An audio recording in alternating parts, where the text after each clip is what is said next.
Wondery Plus subscribers can listen to Crime and Sports early and ad-free right now. Join Wondery Plus in the Wondery app or on Apple Podcasts. In the depths of an Atlanta forest, a clash between activists and authorities ends in tragedy. I'm Matthew Scher, and on my new podcast, We Came to the Forest, we expose the hidden truths behind a shootout that left one activist dead and countless lives forever changed. Binge all episodes of We Came to the Forest ad-free on Wondery Plus.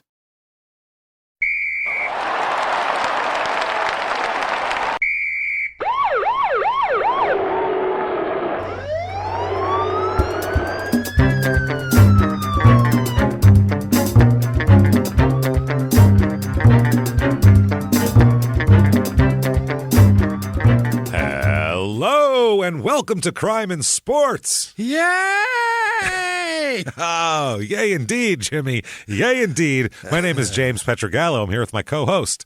I'm Jimmie Whisman. Thank you, folks, so much for joining us today on this is a wild-ass episode, I gotta tell you. Yeah. This is, wow, this is crazy shit. So you're in for buckle up because you're in for a wild one. Terrific. And you get both of us sick, which is fun, too. So we apologize if at any point we lose, voices get weak, or you hear like little like Peter Allergies Brady squeaks. Are a pisser, man. Both of us are sick, so it's a rare occasion for us, but we're gonna have a wild time.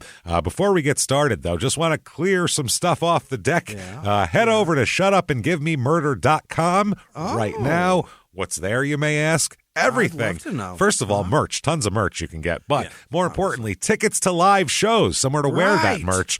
Live shows for Small Town Murder for the rest of the year go on sale for March 3rd.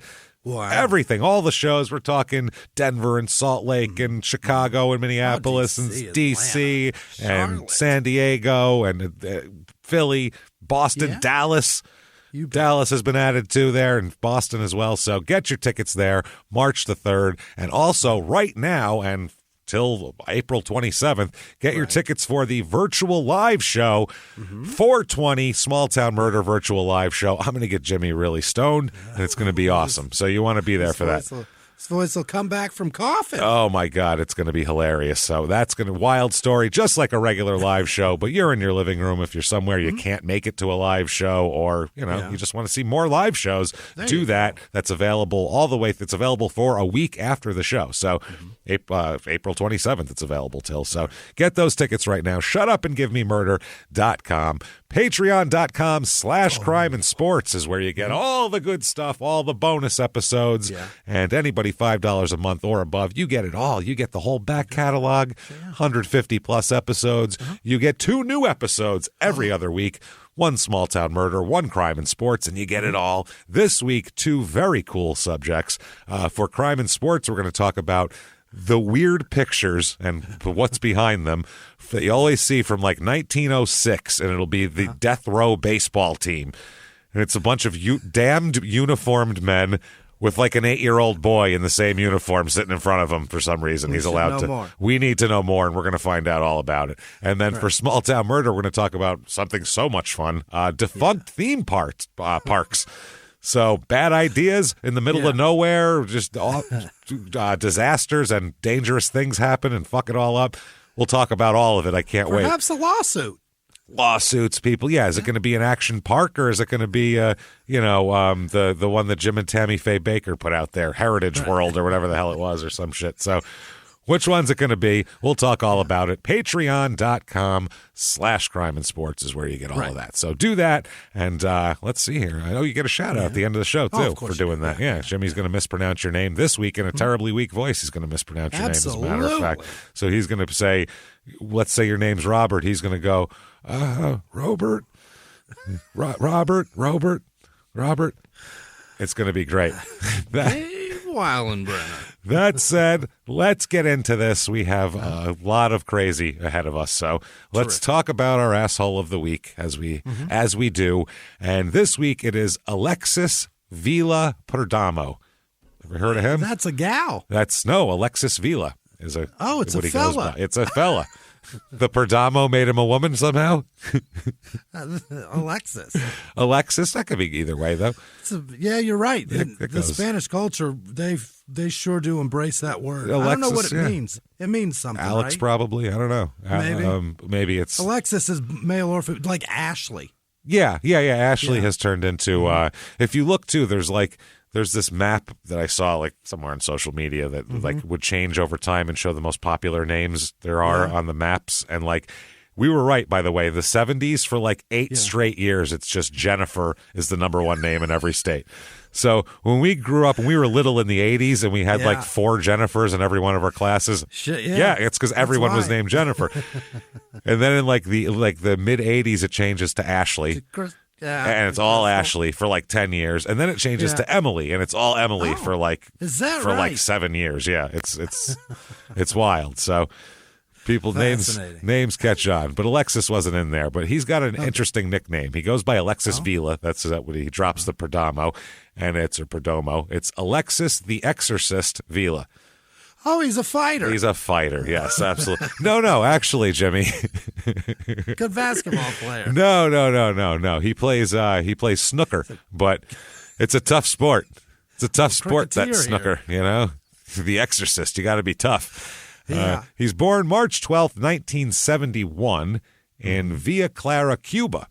He's from Cuba. That's the province. It's in northern Cuba and kind of in the middle on the north shore there, like the Hernandez brothers, baseball players, El Duque and Levon. They're both from his brother. This area. Yeah, obviously. I'm like, fuck, what is his brother's name? The guy who looked 75 when he was pitching, fucking Levon. So that's where he's from, and I don't know if it's because he's from Cuba. He doesn't talk much about it.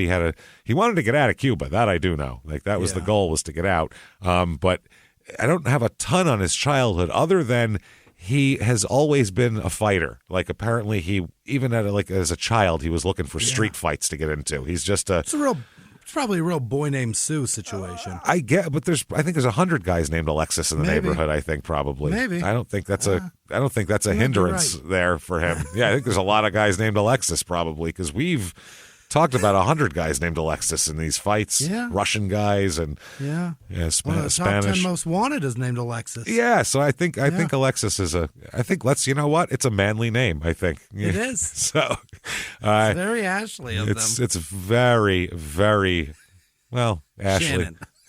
No, I was going to go with there's one that's more than Ashley even. Oh? I can't think of it now. Lauren? It'll come up. I haven't met many guys named Lauren. Really? No. Oh, I've met so many. Lorne, I've seen. Lorne. L-O-R-E-N. That I've never Lauren. seen. Never seen Lauren before, but hey. I'm going to introduce you to a few Laurens. Let's do it. Let's talk about it, Lauren. Sons of bitches, man. They're all fucking cowboys. Cowboys named Lauren? Yeah, it's a very cowboy name. Interesting. But then Lauren is Jewish mainly, so maybe they got it from that. Who knows? I'm a cowboy Jewish guy. That's what I am. God damn it. I wear a real small cowboy hat. I ride the range, but not on Saturday, if you know what I mean. So shoeing on Saturday. Nope, none of that stuff. So he's in a lot of street fights from a young age, which is weird because he's not like a big guy. He's at his peak. He's 5'4", 125 pounds. Wow. He's a tiny, tiny little badass dude. But he's tiny. I mean, you could, if you're big enough, you could just throw him. You know, it doesn't matter what he's trying to do to you. Just pick him up and toss him somewhere. You know. And he started young enough to where he would be fighting much bigger guys. Oh God, yeah, he's a kid. So I mean, he's really aggressive. I'll give him that. He's super aggressive. He actually wins the world. He's a wrestler. Is his main discipline too. That's what he ends up doing. And by 1993, when he's 22, he's such a good wrestler. He wins back-to-back world championships for the Cuban national team in freestyle wrestling in his weight class. Great. In 93 and 94. So I don't know, man. These street fights are pretty impressive. Apparently, it's been good training for him. He ends up representing Cuba in freestyle wrestling in the 1996 Olympics as well. Shit. So that's the Atlanta Olympics, if you remember those. Those were a little bit active and They're a little marred. bit. Well, they're memorable. You know that much. They're memorable. I don't remember shit about gold winners, but I do know something. I do know some shit blew up, and that got real crazy. I do real know quick. the park was not a great place to be. No, that was a bad place to be. So he's wrestling in the 96 games in the 105.5 pound division. So 5'4", 105 pounds. That's a very small person. I'm shocked they found 5 guys in that discipline at that size. That's so tiny. That's just a tiny small person. 105 pounds is little. That's my dogs weigh more than that. It's almost a novelty act. Yeah, right. 2 of my dogs weigh more than that. That's a lot. You know, like 105 is small. So my dog's only 35 pounds shy of fighting this motherfucker. that's what I mean. Him and Oscar together would kick his ass, I think. They'd have him in weight, probably, the two of them. So Oscar's like, I don't know, 55, 60 pounds or something. Vaughn's quite the wrestler. He's quite the scrap. Yeah, and Oscar's been scrapping with Frankie, so I mean, yeah, he's been scrapping with a dog more than twice its size for a long time. Put your paws up, sir. Put your paws up, bitches. Let's go. So he, between 93 and 96, he never placed lower than third in any world championship event. Never. So he is always podium or better. He is a bad motherfucker, apparently. Wow. But I don't get The Exorcist because, okay, here's what I get that it sounds cool and that it brings up a vaguely devil, dangerous thing. Yeah. But an exorcist is someone who gets rid of the demons. Maybe he's pummeling the demons out of you. He's going to beat the demons out of you?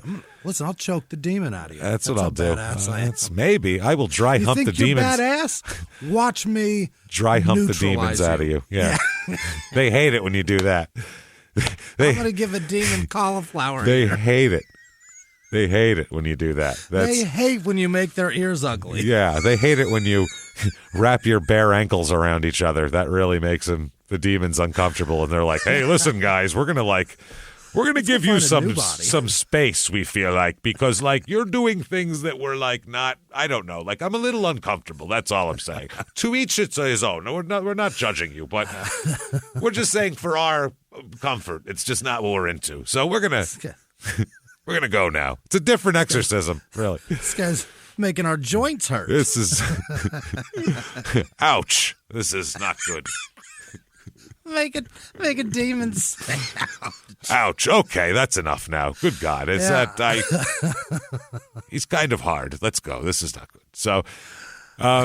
he's a badass. He ends up being recruited somehow because he's in Cuba. In Cuba, it's very difficult because when people want to recruit you, they have to do it through back channels. It can't be anything official because then the government will keep an eye on you to make sure you don't get out. So you have to act like you're oh, I'm happy. I'm just going to pick some sugar cane. Oh shit, and hop on a boat and go. You can't be show your hand too much. You have to escape. So he ended up being recruited by Michigan State University. Oh. Yeah, the Michigan State Red Wrestling coach, the head wrestling coach. Jesus Christ, he can fucking talk. Red Wrestling, he does sound like a wrestling coach. He does, Red Wrestling, yeah. Tom Minkle is his name, which also sounds like a wrestling coach from the Midwest. Sure does, hey, yeah. Tom Minkle here. Your kid's a hell of a grappler, let me tell you something. Cat drinks a lot of coffee. A lot of coffee. He said over that 4-year stretch, he was generally regarded as the best wrestler in the world. In the world? Period. Of any weight class. So that's impressive. He's a bad motherfucker. Yeah. So he gets the bronze in the Olympics, which good for him. And then he goes on to win the gold medal at the Pan American Games in Puerto Rico in 1997 as well. So dude is crushing it. He's badass. I'm going to say it right now, grace for him. That's it. Yeah, that's going to be it because it gets real weird from here on in, man. So he gets to the U.S. in 97. He makes his way over here in 97. Yeah. He does this is crazy because I don't know how there's not more information on this because this is the most interesting thing ever. This is what's his name? The Australian guy who shipped himself from England. Oh, I don't know his name. I remember the story terribly. Insane story. What a story. Yeah. He shipped himself in cargo, Vila did, from Cuba through Puerto Rico and ended up going. Really? Yeah, he shipped himself and ended up getting to Florida eventually. Much quicker trip, I imagine. Way quicker than England to Australia. He didn't have to stop 4 times in multiple countries. and eat SpaghettiOs out of a can and piss in a bottle. On a shelf for a few days. Yeah, he didn't have to do that. So, but he gets there, and he ends up in Florida. So he said, quote, "I just felt unsatisfied without recognition. I was a champion who lived in bad conditions. I had no future in Cuba. That's why I made the decision to change my life." So, okay. Mind you, he's 33 years old when he gets here. It's an old man. Oh, no. I'm sorry. He's only 23 at this point. But later on, he doesn't fight until way later in his life, MMA style, because even still, he has some 23 problems. is a ways to get to start. I suppose it is. So, but yeah, he gets here when he's 23 through cargo, and here he is, and he's ready to start fighting. He wants to he wants to open a gym. He wants to fight professionally. He wants to do a bunch of things.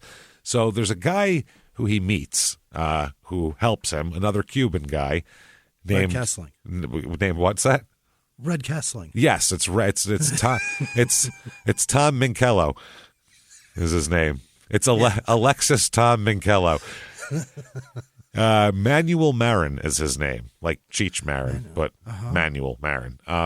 He is a Cuban guy, and he, born there, came here, and he's got other business partners, and he started out opening up bodegas in New York City in the 80s, so, your little corner stores, and later went to Miami, where he opened 30 Presidente supermarkets. Okay. So he's a big time, Cuban success story. Yeah. Business entrepreneurial. Started little businesses and then just expanded them to big growth. Yeah. And then these two moved, these two knew each other from the Cuban community. Now, Alexis, he came over in a cargo ship, and he moved to North Carolina originally. Oh. Not sure why. And then he ended up in Michigan, at Michigan State also. Right. So he ends up going to college, actually, which is pretty cool.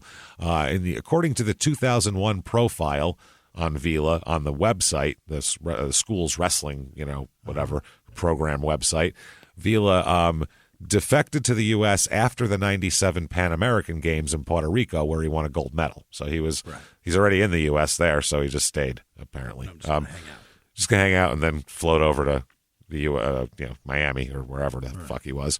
So he called a friend of his who had been his brother's wrestling coach in Cuba and also had defected to the United States, and said, "Is there any way he could help him defect? Can you help me get out too?" Yeah. So that's Manuel Marin. He's one of he facilitated he's the guy who helped him defect, basically. And a guy that's already here and he's successful, it helps you out tremendously. Yeah. He's probably got some channels that most people don't get have. you a job, at least get you set up, and help you with the legal avenues you have to go through to try to get citizenship and all that kind of thing.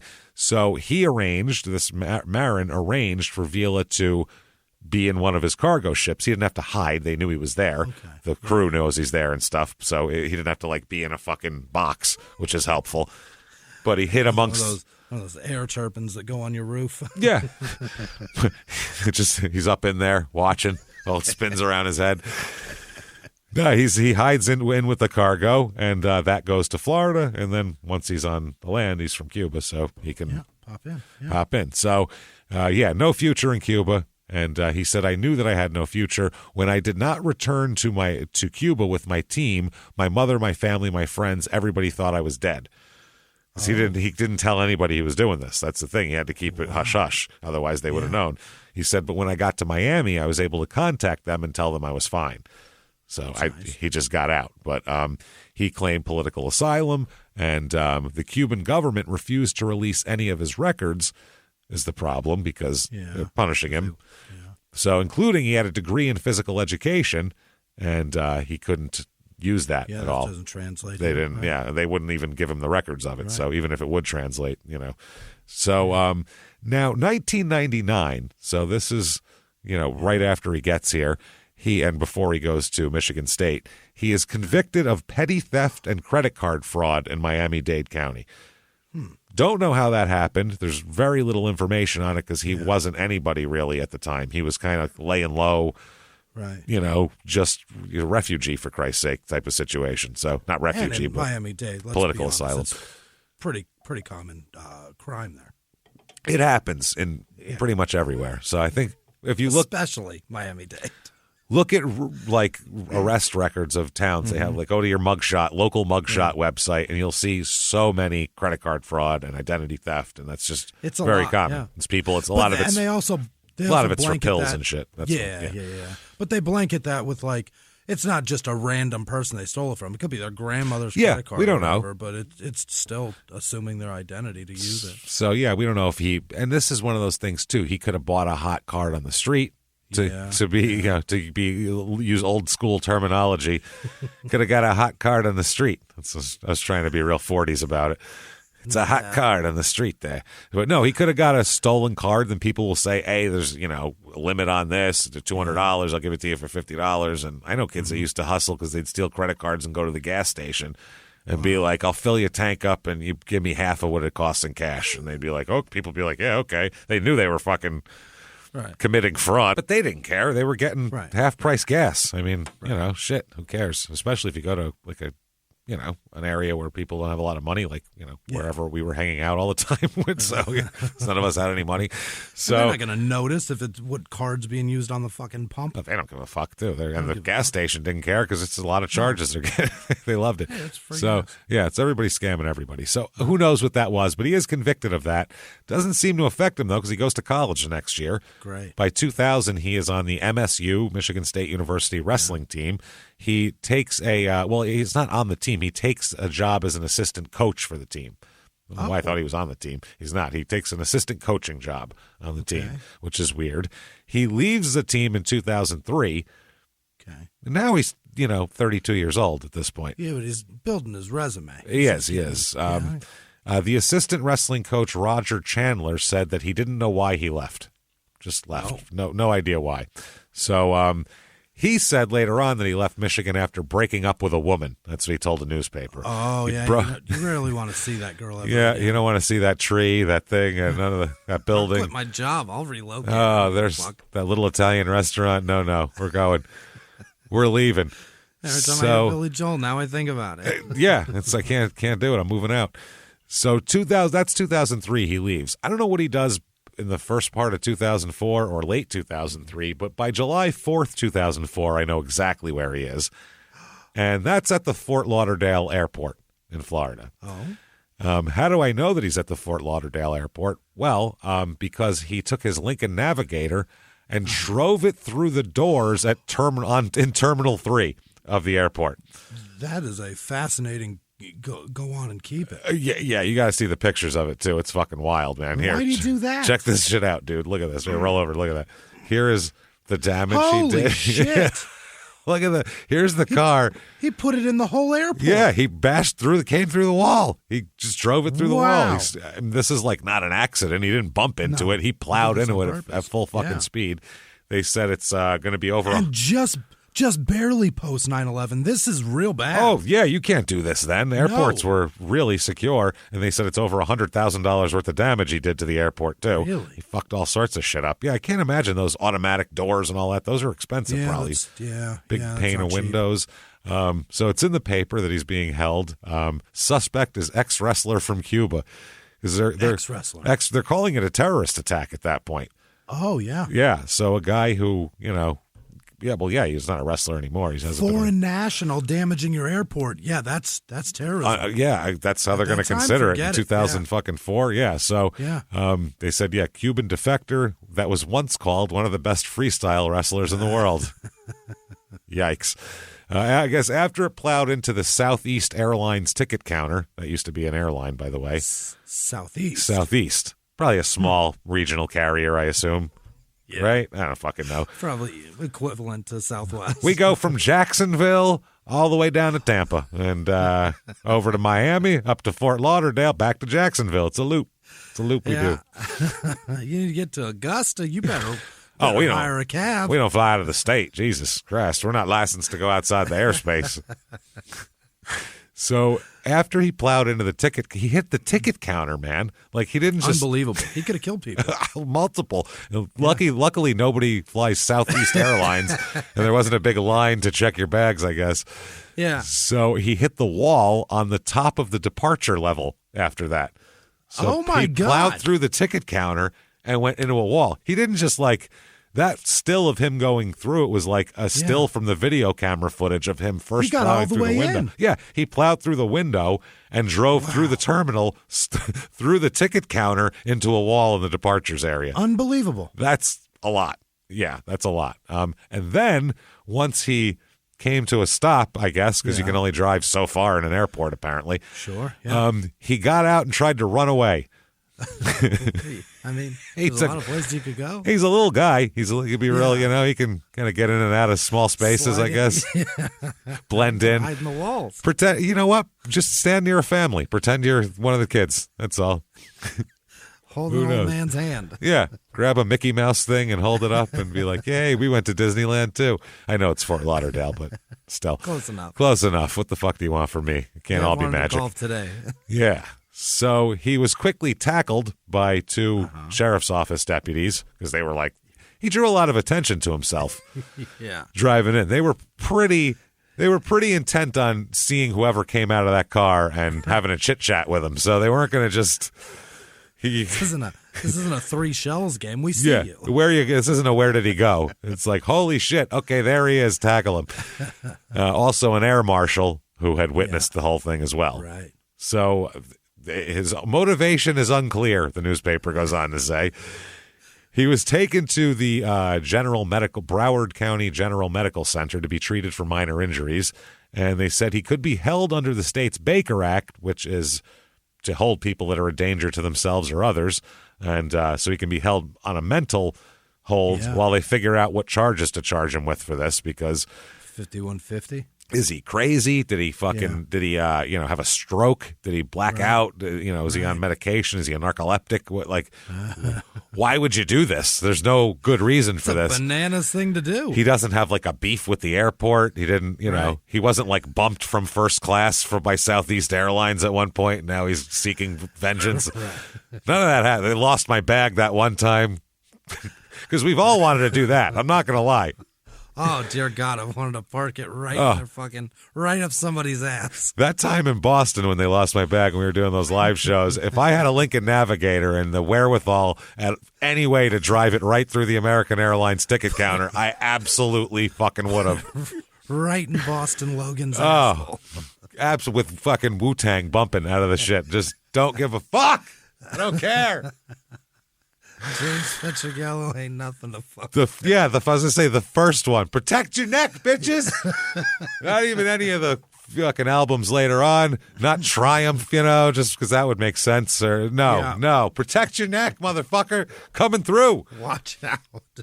Raw, I'm gonna give it to you with no trivia. So. Inside the terminal, this terminal housed AirTran, U.S. Airways, and Bahamas Air. There's glass everywhere, obviously. Yeah. There's rubble all over the place. They say, quote, "A pile of rubble lay where the counter once was," which is hilarious. And in the vestibule, pieces of the ceiling were ripped out. My God. He tore this place up, man. It's wild. He hit something that dislodged ceiling and kept going, tore out more. Kept going. They go on to say travelers were terrified when an SUV drove into a terminal at the airport. This is amazing. Also, questions are being asked about security in the future. How is it he can just drive into the airport? Well, how are you going to stop that? Yeah. Well, now they have they put those concrete pillars like every 3 feet now. In front of those airports. Yeah, I guess so. The jerseys, yeah. Yeah, like all the New York airports have those concrete terminals for the most part. Barriers, it'd be really hard to drive in there. Even some of the driving lanes, there's nowhere to go outside those lanes anyway. And they still line those with the concrete barriers. You're going to pull to the shoulder and sit here. Where am I going to go? Yeah, by the fucking long-term parking lot. Yeah, that's by the, quote, cell phone lot. What is that about, by the way? I don't know. The cell phone lot? How early are you getting to the airport? Why the cell phone lot, too? We use our phones wherever. You can pull over here and use it. You don't have to go to a specific lot. To try to keep people from jamming up the area where people are picked up. But how fucking early are you that you're just going to go sit there? I've never gone there. If I'm that early, I park and then go in the airport to meet the person. You know? It's easier such an asshole than circling or sitting in a lot. Circling's a nightmare.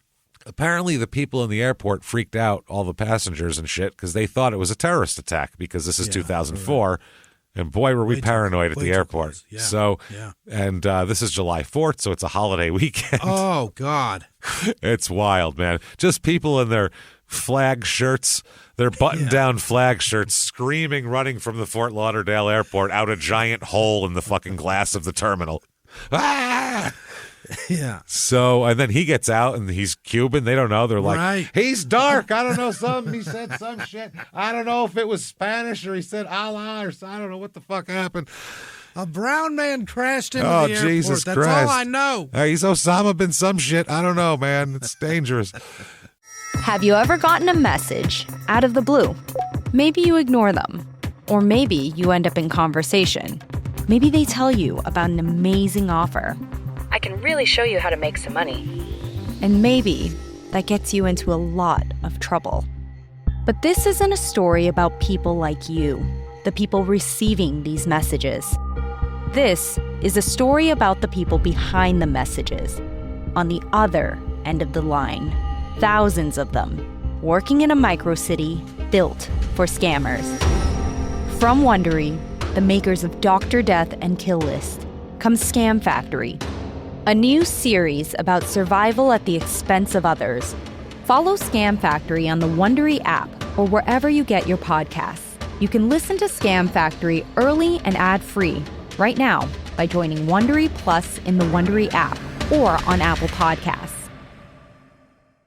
A few miles from the glass spires of Midtown Atlanta lies the South River Forest. In 2021 and 2022, the woods became a home to activists from all over the country who gathered to stop the nearby construction of a massive new police training facility, nicknamed Cop City.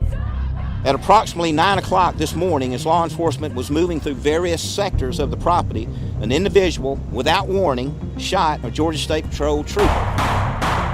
This is We Came to the Forest, a story about resistance. The abolitionist mission isn't done until every prison is empty and shut down. Love and fellowship. It was probably the happiest I've ever been in my life. And the lengths we'll go to protect the things we hold closest to our hearts. Follow We Came to the Forest on the Wondery app or wherever you get your podcasts. You can binge all episodes of We Came to the Forest early and ad-free right now by joining Wondery Plus. So Alexis, Osama something. So they ran for their lives, as they put it here. Yeah. We don't know why. It's a red Lincoln Navigator, by the way. Jesus Christ. He said, and here's the resident, June DeLuca is a resident of Philadelphia who is flying home. She said, we thought it was terrorists. I thought we were all going to die. Her cousin Joanne, also from Pennsylvania here. Joanne and June from Pennsylvania. We're going back to Scranton, but this was crazy. Before we could get there, this is a lot. Goddamn Alexis is oh attacking. Boy, it was. She said, "quote What else could you think on the 4th of July? Terrorist attack on the 4th of July. Yeah. They're taking out our greatest source of freedom, the Fort Lauderdale Airport. Oh shit! If they get that, it's all over with, man. This country's going to crumble." Drive a stake right into the heart of democracy at the Southeast Airlines ticket counter. At the Fort Lauderdale, Hollywood, Florida airport. What's next? Jacksonville? Palm Bay? West Palm? What can we do? Drive a flaming truck right into a Cracker Barrel. Tallahassee ain't safe. Tell them up there. Ain't safe. Tell them all. Tell them. Y'all let them know. Watch out, kissing me. They're coming for you. Jesus Christ.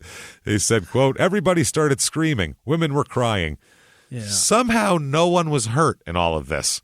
That's unbelievable. I don't know how. I don't know if $100,000 in structural damage. And he plowed through a ticket counter. Glass flew everywhere. I mean, you just imagine somebody would get glass cuts on him or something. But apparently the plowing through the glass, there was nobody right there at the time. Yeah. And I would assume that's pretty loud. Everyone probably saw that and dove from the area, I would assume. So that tells you how shit your airline is. Yeah, I guess there was not a lot of people there, and they said it was very light compared to the rest of the weekend. This was 9:45 a.m. too, which is a very weird time. One of the airport spokesman said, if this would have been yesterday, there would have been 100 people here. There are times of the day when there was a queue going out the door. Wow. Holy shit, man. So, yeah, it's registered to him. It's not like a stolen car or anything. They're just trying to figure out what the fuck. They said it was speeding outside. Somebody said, one of the cops said it was going, quote, at a pretty good clip. I'll bet. No shit. It made it through a ticket counter. And he said there's not a skid mark. It's not like he tried to stop. There's not a skid mark. The man wipes very well. He's very conscientious with his butthole. I'll just say that. Not a little bit. Not one little bit. So I believe he uses wet wipes. Nerves of steel, something. Because I tell you what, my seat would have had a little something on it. I'm just saying that. So they questioned how this could have happened. Obviously, this became a big thing. The Broward County Sheriff, Ken Jen, said that his agency had been recommending since September 11th that metal posts surrounded by concrete be placed between the roadways and sidewalks, but they hadn't done it yet. They said, we felt very strongly that it's in everybody's best interest to do it. They have not done it. We would continue recommending it. An automobile would have a very difficult time, if not an impossible time, getting through that. And it would at least disable it enough to where it couldn't plow through a ticket counter. Yeah, hopefully it'll at least disable its radiator and it'll overheat in a second. Something. Well, the weird part is, this airport must just be an open invitation to drive through it or something, because this happened in 1992 also at this exact terminal. Really? Yes. Another guy from Michigan, by the way, another Michigan man, John Kuzemka, who sounds like he's from Michigan. He drove through the doors of the Continental Airlines terminal at the airport, but stopped before he got to the ticket counter, which is nice of him. That's good. Yeah. He told deputies that, quote, the devil made him do it. Oh. So possibly different motivations. We're not sure. But on purpose. But he definitely do it. He was charged with driving under the influence and failure to use due care. So in 92, when you drove through an airport, you just went, the devil made me do it. And they were like, oh, you poor bastard, get over here. Whereas in 2004, they were like, he's an international terrorist. Yeah. He's here for the blood of our children, and we'll settle for nothing less. Otherwise, it is failure to use care. It is fucking amazing, man. I love there's a newspaper thing here where they have the whole, it's a SUV's path through terminal. And it's got all these bullet points, and they have a picture of a Lincoln Navigator, and it says Lincoln Navigator, his car, year 1998, horsepower 230. Weight 5150, which is really ironic that it's the weight of it's 5150 when we're talking about driving through the airport. And the last guy said the devil made him do it. That is just, you can't beat that for fucking coincidence. What a kiss. Oh, Maron, look at that. 204.8 inches long, 79.9 inches wide, and 75.2 inches high. So, yes, he drove through the first set of automatic doors into the vestibule, drove through the second set of automatic doors, hit the Southeast Airlines ticket counter, then hits the wall behind the counter, which was back a ways, and finally came to a rest. Because I believe there's probably, like, the luggage mechanics are back there and shit. Yeah. So that whole, like, belt is right there. Yeah, there's stuff. When they pick it up and put it on that little, conveyor belt, it goes back there. There's got to be a big machine that's pretty heavy set up. There's got to be another belt back there that takes it somewhere else. And then somewhere there's a motor that makes that belt move, which has to be pretty big because suitcases can be heavy. So it's got to be big as shit. It's got to be big as shit. It's got to have as much horsepower as a Navigator. I would imagine. The little map of it is hilarious too, because it has like little explosions of the points of him hitting. It's fucking funny. So the illustration of Well, here, look at the illustration. Here, move over.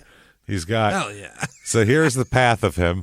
He came over here, and instead of making that left, he just stayed straight. Right in. Bang. Yeah. Bang. Hey, look, there's another bang. About bang, 100 bang. feet that is right here, too, to the ticket counter. That's a long fucking distance, man. So it's a big airport. That's something. He is crazy. So October 19th, 2004, he admits in federal court that he intentionally, no shit, obviously, rammed his SUV into the airport, But he still wouldn't say what his motive was. He wouldn't say why. He just said, yes, I did it and I meant to. And they were like, why? And he was like, well, don't worry about it. I don't want to talk about it. Yeah, I don't want to discuss it. So was he like, too much. was he going out with a woman who was like working the ticket counter of the Southeast Airlines, or like, what was his deal, man? Worse, did she just not have anything to do with the airport at all, and he just wanted her to see his name in the news? But what a weird thing to do. You have to be a little off to go, yeah. For whatever reason, I'm not feeling right today. Yeah. I'm angry. Yeah.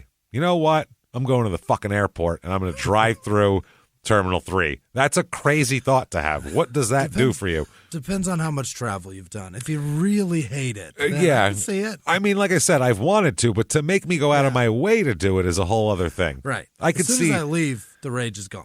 Yeah, I could see on the way to the airport if I had a flight and I was like, I don't want to go on this flight, and then you plow through the airport. I could get that. I don't want to go there.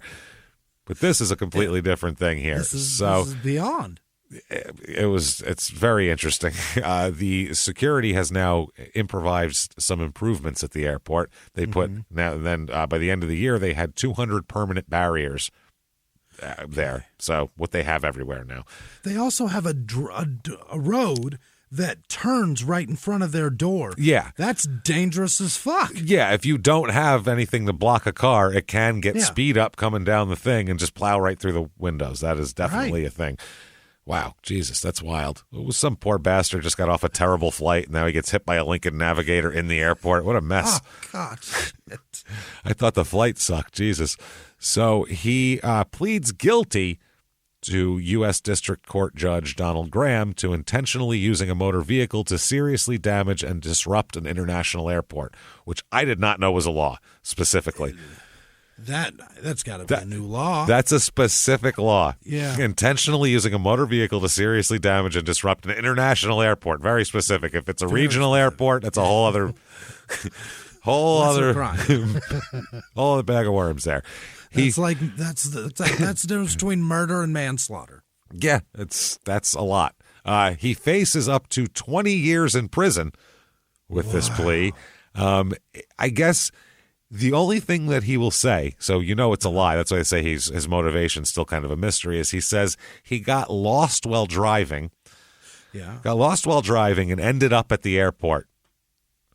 Got lost and ended up taking the wrong exit and ended up at the airport. So rather than circle and look for an exit, he decided I'll just go. The quickest route is the way the crow flies, which is through the airport. We're going as the crow flies. I'm not going to go all the way around now and loop it. Fuck this. Wow. But if I get through this terminal, I go through another, and then that's where the road out is at. I'm sure that's the other side. Yeah, that takes me back to where I was going. Okay, this is an exit. There are some airports that I've gotten into that I was just like, I don't know how to get out of here. I'm lost. I get it, especially the Phoenix one. There's been a police chase where a guy got in there and couldn't get out, and that's why he got caught. When I first moved there, I've been stuck. Where the fuck? 44th? What? God damn it! Is that the East Valley? This doesn't make any sense. I don't want to go to Mesa. What the hell's going on?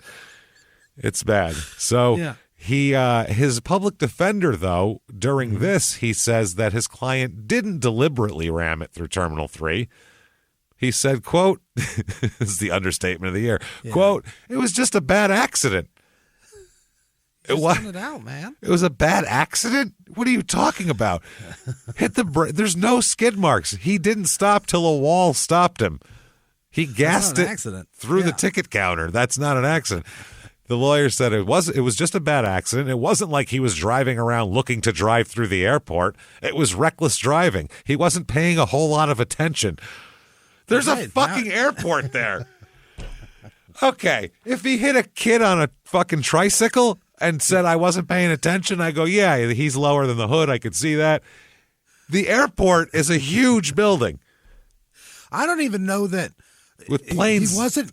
You can't lead with it's a bad accident and then say he wasn't paying a lot of attention. I mean, that's an accident, I guess, not paying a lot of attention. But that leans right into so careless. An accident's going to happen. Well, that's, I guess, for sentencing, it's important for them to say, not on purpose, I guess, is better than meant to drive through an airport, which could kill people. And I mean, obviously, Jesus Christ, how dangerous is that? That's insane. Deleting intent from the whole argument it's enormous. You can't miss it. Yeah, so he was driving 45 miles an hour, which is 3 times the speed limit on that terminal road. It's a 15 mile an hour. 15 miles an hour. There's people everywhere. He is jamming through there. So in court, they're talking about, all of this shit. He wasn't paying a whole lot of attention. What a dumb thing to say. At the airport. And of course, why would he try to flee, too? You think he'd get out confused. Holy shit, who put the airport here? When did they put an airport in this? I thought this was a cornfield. I think they've got a better argument with, he's 5'4". He couldn't see over the steering wheel. That would have been good. He didn't left his phone book at home. These things would have all been fine. Dr. Jones was gone. Oh, and 9:45 too. Jesus Christ. At the time of the accident, by the way, he said he was suicidal as well. Oh. And friends of his, because they're trying to figure out why, friends of his say he might have had problems trying to obtain citizenship. So he was angry at that. So that was what they were speculating, but who knows? I guess he wanted to compete for the U.S. and the Olympic team, and they thought maybe that was part of it too. I don't know how that's going to help, That's definitely going to work against you, my friend. Driving your car through the airport, 105.5-pound division isn't looking for any new applicants right now. Less than 3 years post 9/11. I mean, what are you doing? Oh, my God, this is nuts. So I guess he had arrived in Florida a couple days before because his half-brother lives down there. So that makes sense. His lawyer said, and this is also one of the dumbest things a lawyer's ever said in court, quote, "There isn't a shred of proof that he was trying to hurt anyone or hurt himself. Except the fact that he drove a Lincoln Navigator 45 miles an hour into an area where there's just people standing around most of the time. That means I don't give a fuck. Fucking airport. Yeah. At the very least, it's complete disregard for if anyone is hurt or not. It's himself included. He's driving into an area where shitloads of people are on foot. Think about that. He hasn't even done anything in sports yet, also, besides the Olympics. By the way, he's going to be a professional fighter, everyone. Some foreshadowing. Weird, right? Because he's in his 30s and just drove through a fucking airport. Seems really weird that he would then mount an athletic career after that. But hey, you know what? Shit. On Crime and Sports, anything's possible. That's why we love this show. When you wish upon a star, anything is possible, even if you want to drive through the Fort Lauderdale airport. I believe that's how the rhyme goes. Jiminy Cricket. Yeah. That's how Disney said it, right? I think. Wow. He also told a woman nearby that he was disoriented and depressed. And he said, "I didn't know where I was. This is his excuse in court. I didn't know where I was. I reached down to pick up a cell phone that had fallen. And without realizing it, I hit the accelerator. Quote, the rest is confusing for me." Well, what are you, 87 years old? Confusing for everyone, sir. This is holy shit. Same excuse as your grandfather with dementia gives when he barrels into a 7-Eleven. No, fuck, what a holy shit. So he ends up getting sent to federal prison. I don't know what his sentence ended up being, but he ended up serving 3 years in federal prison for it. So 3 years. That's a good amount of time to serve when you're hoping to mount an athletic career and you're in your 30s. Generally not a good thing for you. When time is definitely of the essence. Totally. So when he gets out of jail, though, in 2007, he is ready to be an MMA fighter. He has he's worked out his nick. Like he sat in his cell going, I'm going to draw little drawings of what my shorts are going to look like. And like, my name is the Exorcist now, and that sounds cool. And that's what he did here. So on December 11th, 2007, fresh out of federal prison, for, subpar mental things, too. That's the other problem. His head isn't great at this moment. I'm going to go out on a limb here again. He's going into it with scrambled eggs. And he's going to go get hit in the head? Are you fucking kidding me? He's going to fight MMA? But he does. In Fort Lauderdale, Florida, nonetheless, he fights. So did they advertise it as come see the crazy? Remember that guy who drove through the airport a few years ago? Right. Want to see him fight a guy? That's a pretty good advertisement. I might go see that. Wouldn't you? It's not bad. Remember the craziest guy ever? We got him in a ring fighting. How wild is this? We got him doing crazy shit. Yeah, Come through. We penned him in. We've concentrated all that crazy into one direction. It's going to be fun. We've taken the car away from him. Yeah. Come in. Yeah, he's all, well, you know what? We might give it to him. Who knows? We'll see. We'll see how the night goes. Maybe he could just drive it into the ring and hit the guy with the car and then keep going. That'll be the fight. 1-0. Finishing move. That's his finishing move. Run your ass over. So this is CHF, which is Crazy Horse Fights. That's what here. Oh, is it Crazy Horse? What? Is it his production? I don't think so. No, because that's with a K. He was Crazy Horse with a K. This is Crazy Horse Fights. That guy can't mount a fucking... He can't mount much at all. You think he's going to fill out paperwork that's proper to where they let him do the event? I don't know that he can write. I don't know that he knows his name at this point. He's been nuts. So he fights Steve Nelson, who is 4-0 coming into this whole deal. So not bad. You know what I mean? He's fighting a guy who's actually won fights, never lost one. He'll finish out his career 5-2, Steve Nelson. So not a Hall of Famer exactly. Didn't hang out. No, this fight goes into the second round, and at 3:52, Alexis wins with a submission here, a guillotine choke, and that's that, and he's 1-0. By the way, right under that, there's an advertisement in case you don't want to, in case the MMA fights for that night, because there's an advertisement for the fights. Right under it here, though, you can go see, where the fuck is this? It's some Dania Beach. Dania Beach. Okay. You can go see Poker, Ponies, and Highlight. Hey. Oh, baby. What does that mean? That's right. You can. Oh, there's commas in there. A lot of shit to gamble. It's all shit to gamble on. Right. You can also see all the NFL games. There's $1 beer, hot dogs, and sodas. That sounds tremendous. Wednesday night, 16-ounce draft beers, hot dog with fries, soda, ice cream, and margaritas, and frozen pina coladas, all 99 cents each. Wow. That sounds, there's going to be vomit on the floor. Anymore? Yeah. No, there's vomit on the floor there. That is for sure. You can play Texas Hold'em there, and there's simulcast Highlight, Greyhounds, Harness, Thoroughbreds, and you can fucking bet everything. So that's. I want to know what Highlight is. It's that thing where the guys have like the scoop thing on their hand, like a scooper. You know what I mean? Yep. Looks like a dustbuster without the bottom. Where you can rocket the ball? Yeah, it looks like they took the bottom off a dustbuster, and it's just the top, and you're flinging a ball out of it. The people have those for their dogs. It's that. When I was a kid. Yeah, I don't know what the goal of the game is, but it was mildly That's a great point. They tried to make a big deal out of it in like the 70s, if I want to say. Like they tried to, the people with money backed it and tried to make it a big deal. They had it was on TV for a while. Like on like ABC or something, but then it fizzled, and then it just became old people in Florida bet on it. Okay. I don't even know if they know what they're betting on, but they're betting on it. I'll bet the hooks are blue. Well, they have you can just say I'll bet a dog, a horse, and that team in Highlight, and that was you could bet on all those things, and then have 99-cent hot dogs and shit, and see if you win anything. That's fine. Sounds like a decent day. As I said, it's not a bad day if you're 75 years old and looking for a slow pace. That's not bad. So September 27th, 2008 now, so he waits 9 months to fight again. He's in Albuquerque, New Mexico, poor bastard. At Warpath is the name of the promotion here, Warpath. Don't like that very much. No, he fights Tyler Taz Weathers. Old Taz here. Taz is 3-2 coming into this fight, 8-9 for his career. Taz versus the Exorcist. Who's going to win? We've all wanted to know that forever. Well, it's a unanimous decision. It goes all 3 rounds, and the Exorcist comes out on top. There you go. Over Taz. He's 2-0. November 6th, 2008. This is in Miami. This is G-Force Fights, which is the sister organization of G-Spot Fights, which is a very, very different fight. It really is.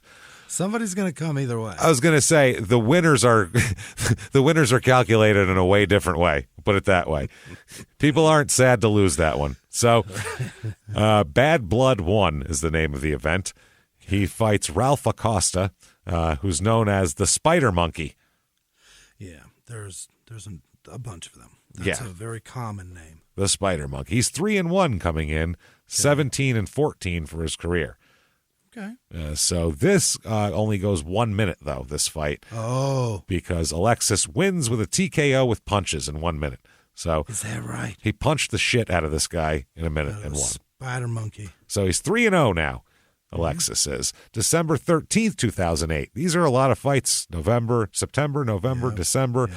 This is at the American Airlines Arena in Miami, Florida.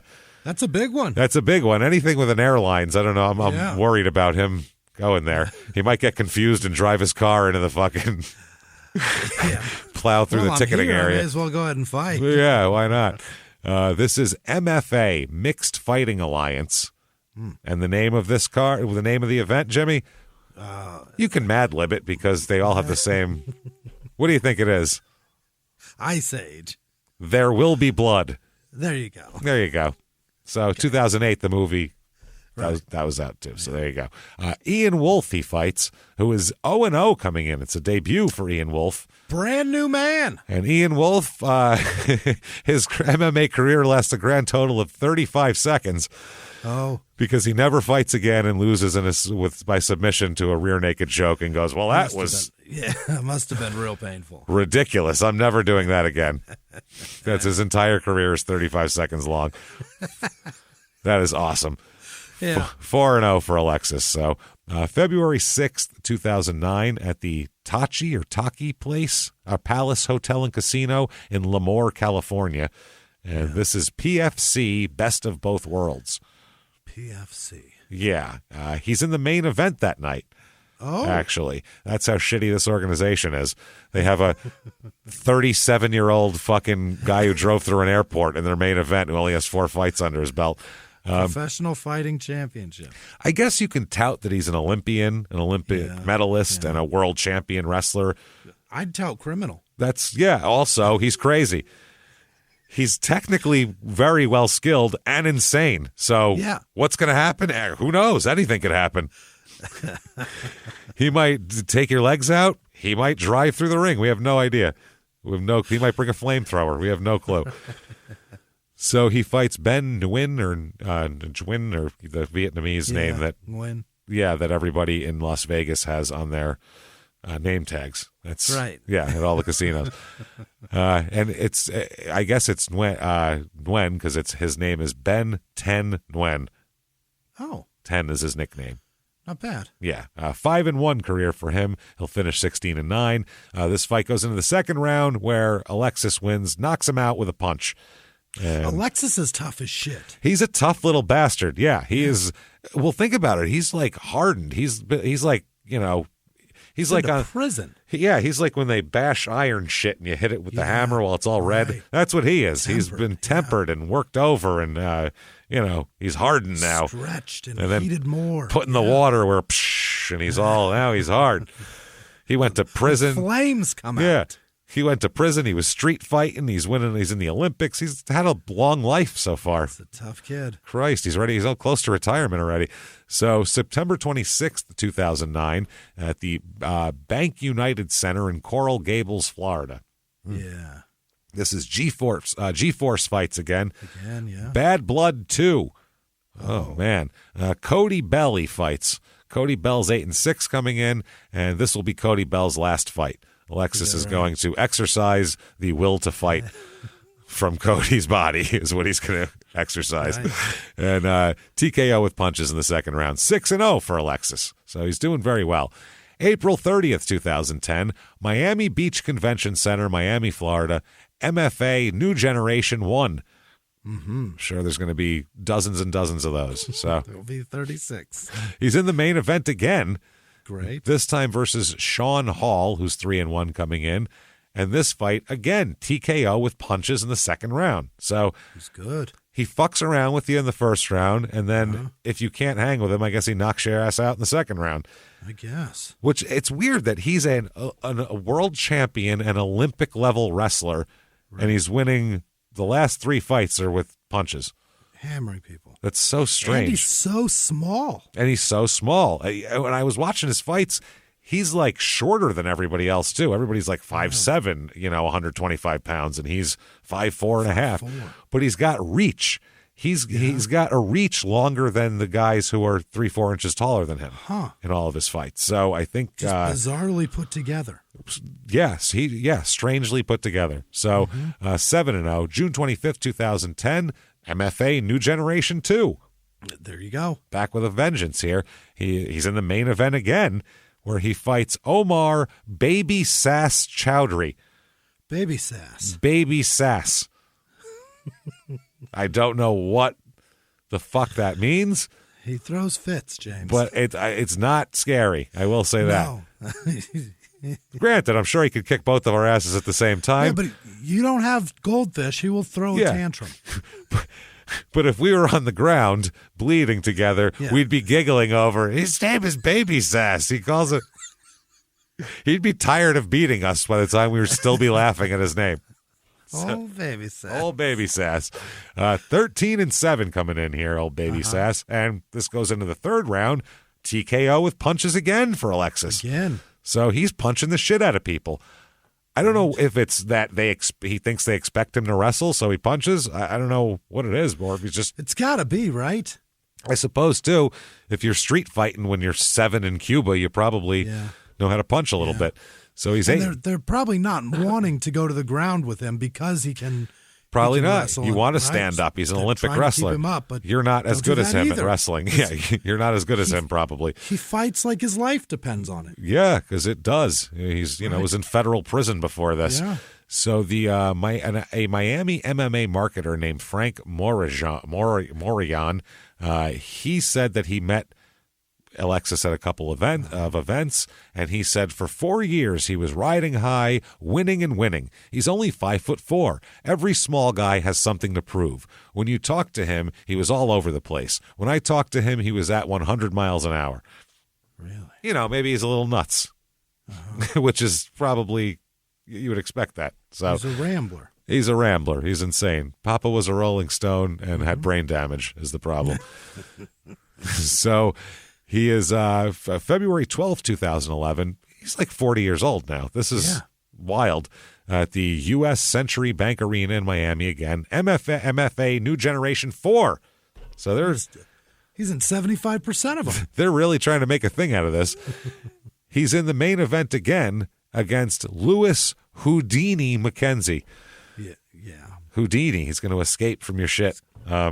He's 11-5. Coming into the fight. He'll finish his career 13-13. So he wanted to Houdini himself away from a losing record and he quit. Behind the closed doors of government offices and military compounds, there are hidden stories and buried secrets from the darkest corners of history. From covert experiments pushing the boundaries of science to operations so secretive they were barely whispered about. Each week, on Redacted, Declassified Mysteries, we pull back the curtain on these hidden histories. 100% true and verifiable stories that expose the shadowy underbelly of power. Consider Operation Paperclip, where former Nazi scientists were brought to America after World War II, not as prisoners, but as assets to advance U.S. intelligence during the Cold War. These aren't just old conspiracy theories. They're thoroughly investigated accounts that reveal the uncomfortable truths still shaping our world today. The stories are real.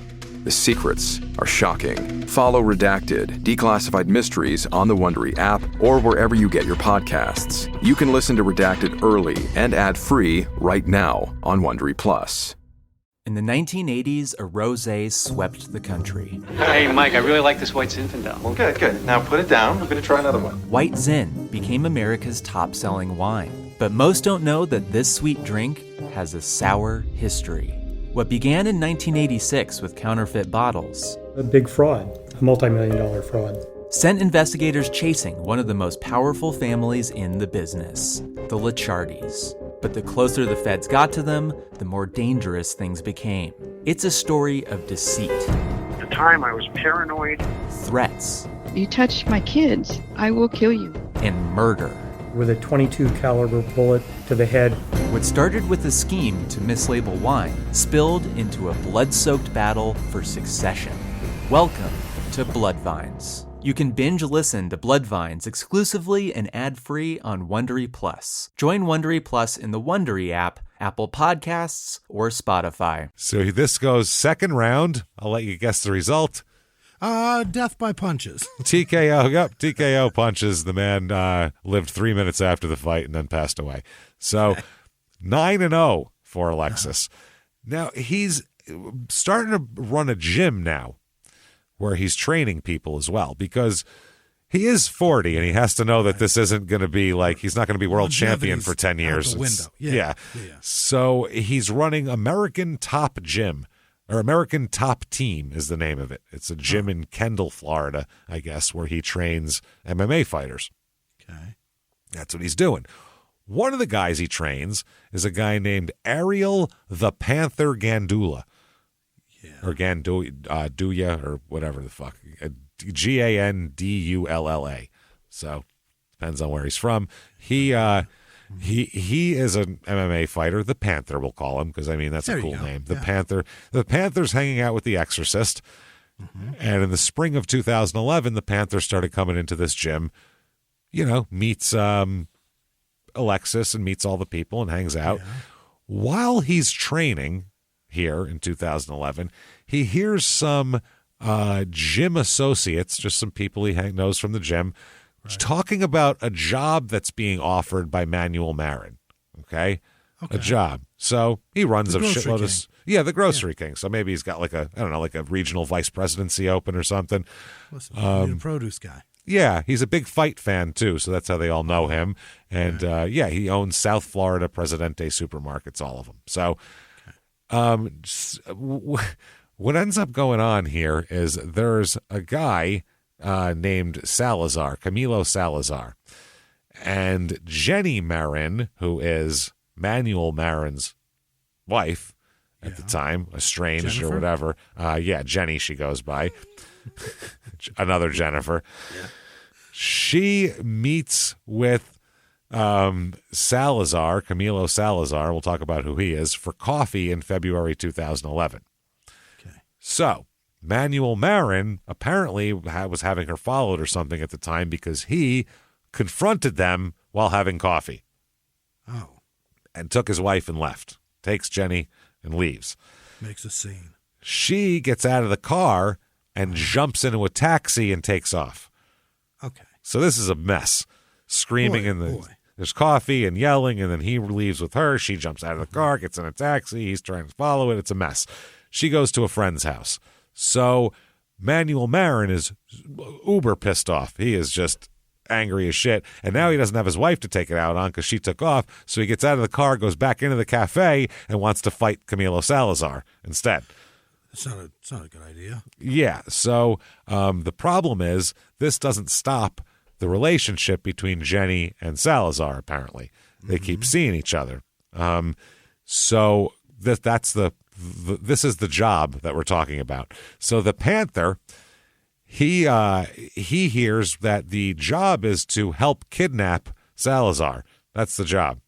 Holy shit. Yeah, that's what's going on here. So he knew Vila originally from a gym called the Young Tigers Gym, where they trained together, and he said that he started getting involved, the Panther did, in 2011. In May of 2011, when the Panther was at the gym, he overheard Vila, another guy named Isaac that we'll talk about, and an unidentified man talk about the job for Marin, quote unquote, the job. Because Jenny's cheating on Marin, and Marin doesn't like it. He doesn't like it, so he's going to recruit fighters to, I guess, rough this guy up, scare him.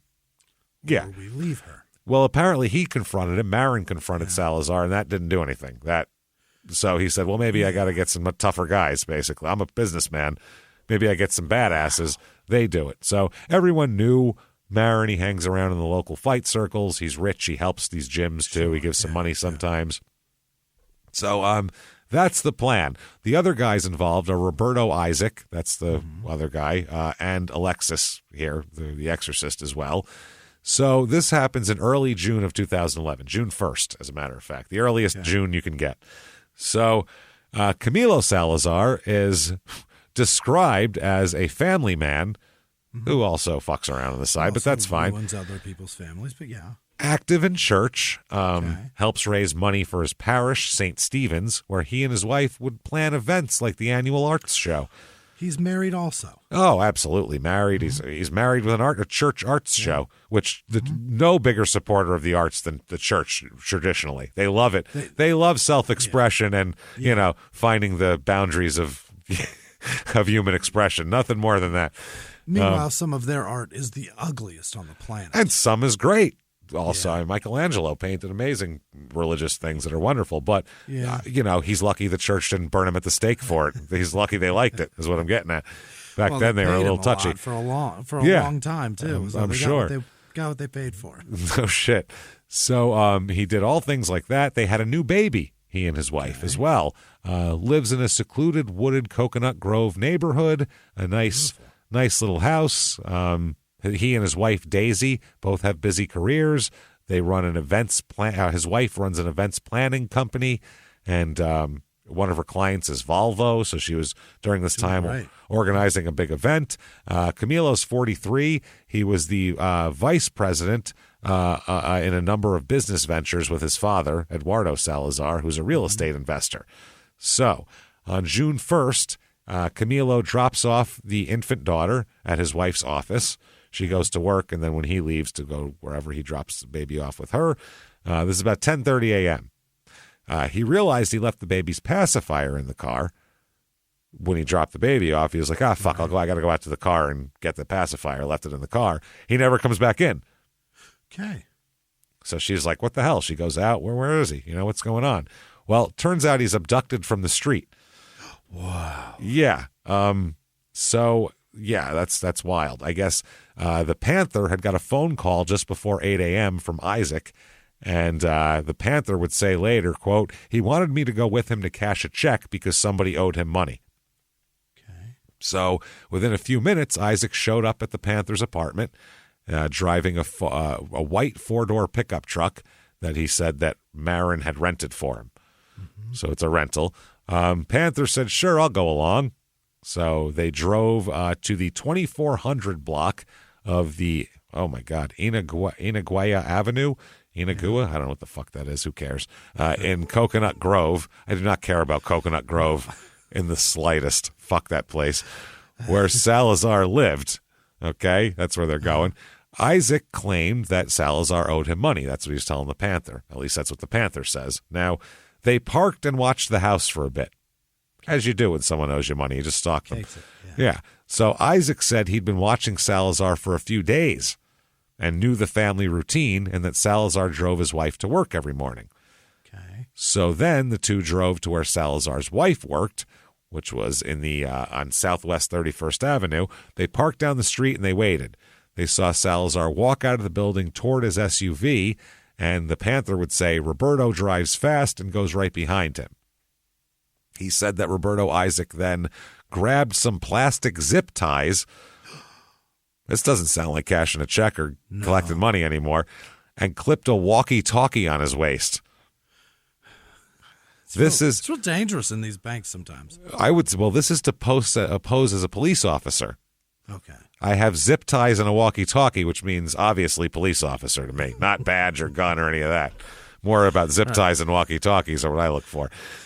So, wow. Isaac jumped out of the truck and approached Salazar and cuffed him behind his back. He just bum rushed him and was like, police, blah, blah, blah, grabbed him, zip tied his hands. Salazar, the Panther said he seemed confused, but he didn't put up a fight. He was saying, what's going on here? What's going on? Yeah. So Isaac takes Salazar's car keys and gives them to the Panther, who puts them in the SUV, in the guy's SUV. Okay. So, by the way, when he does that, the Panther touches the outside of the SUV and leaves a fingerprint on it. Idiot. So, that's not good. Why not just take the keys and throw them somewhere? Yeah. So, phone records will corroborate that Isaac and the Panther were together near their home, the cell tower pings, near the Salazar home in Coconut Grove, there. So they get Salazar tied up in the back seat and they drive away. Okay. Now, Panther said he repeatedly called Vila, who was in Las Vegas at the time. Okay. He said, I wanted to ask him what was going on, and Vila kept blowing it off, saying he couldn't talk right now. So Vila recruited him for this and didn't tell him that, hey, we're going to zip tie a guy and throw him in the back of the fucking truck and take him away. Yeah. According to the Panther. So the Panther kept asking, which in the cell phone records match up to that. He keeps calling Vila, going, what the fuck? Vila's blowing it off. So they arrive at Isaac's home. He's going to, why not take your work home with you? That's nice. Show the kids. Yeah, they're going to want to see this, what Dad does for a living. How else are they going to have any respect for the guy, for Christ's sake? So he said that the Panther said an unidentified man from the gym, the guy who was talking with Vila when he first heard about this, he came in and helped Isaac carry Salazar into the house. The body, yeah. No, he's zip tied here. Mm-hmm. So the Panther said that he'll say later he stayed in the rental pickup truck for at least 2 hours, repeatedly calling both Vila and Isaac to find out what was going on and what was happening inside the house. And phone records corroborate that, including calls to Isaac, who was in the same place geographically, but repeated calls to him over a 2-hour period. So he's probably outside in the truck. He's probably telling the truth. So he said that Roberto Isaac told him to wait for him out in the car and that nothing was going on. Okay. Nothing's going on. Don't worry about it. Just wait out there. Okay. So the Panther said finally Isaac and the mystery gym guy come outside carrying Salazar, who is now also bound by the feet as well. Oh. So now it's not just his hand. And they shove him into the back cab of the rental truck. They drive north, according to cell phone records. By this point, Isaac tells Salazar that he has a problem with someone else's wife. That's what he's telling him. He's got a problem with someone else's wife. So they drive near Fort Lauderdale in a warehouse district where they meet Manuel Marin's there. So that's where they're taking him. He's driving a blue SUV, Marin is.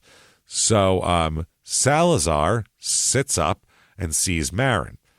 Now, the Panther says, quote, he looks at the other vehicle and he starts saying that he has problems with that man. He became upset. He's starting to figure out what's going on here. Yeah. So they open up the truck, Isaac and Marin do, and they pull Salazar out and shove him into Marin's SUV. Oh, God. Okay. A white plastic tarp covered the back seat, by the way, which is a bad sign. God. Yeah. If someone puts you in a car that's all tarped up, that's not good. And you know that you have a problem with this man. This man hates you. Oh, yeah. The Panther said, quote, he was struggling and he was saying, why are you doing this? Why are you doing this? So Isaac said, he tells the Panther that they're going to, quote, give the man a beating. And they thought that the Panther was going to jump, hey, help out. Yeah, you help out too, since you're good at this and all. Right. He'll be a professional fighter, the Panther here. So the Panther said that he didn't go that far, wouldn't do it.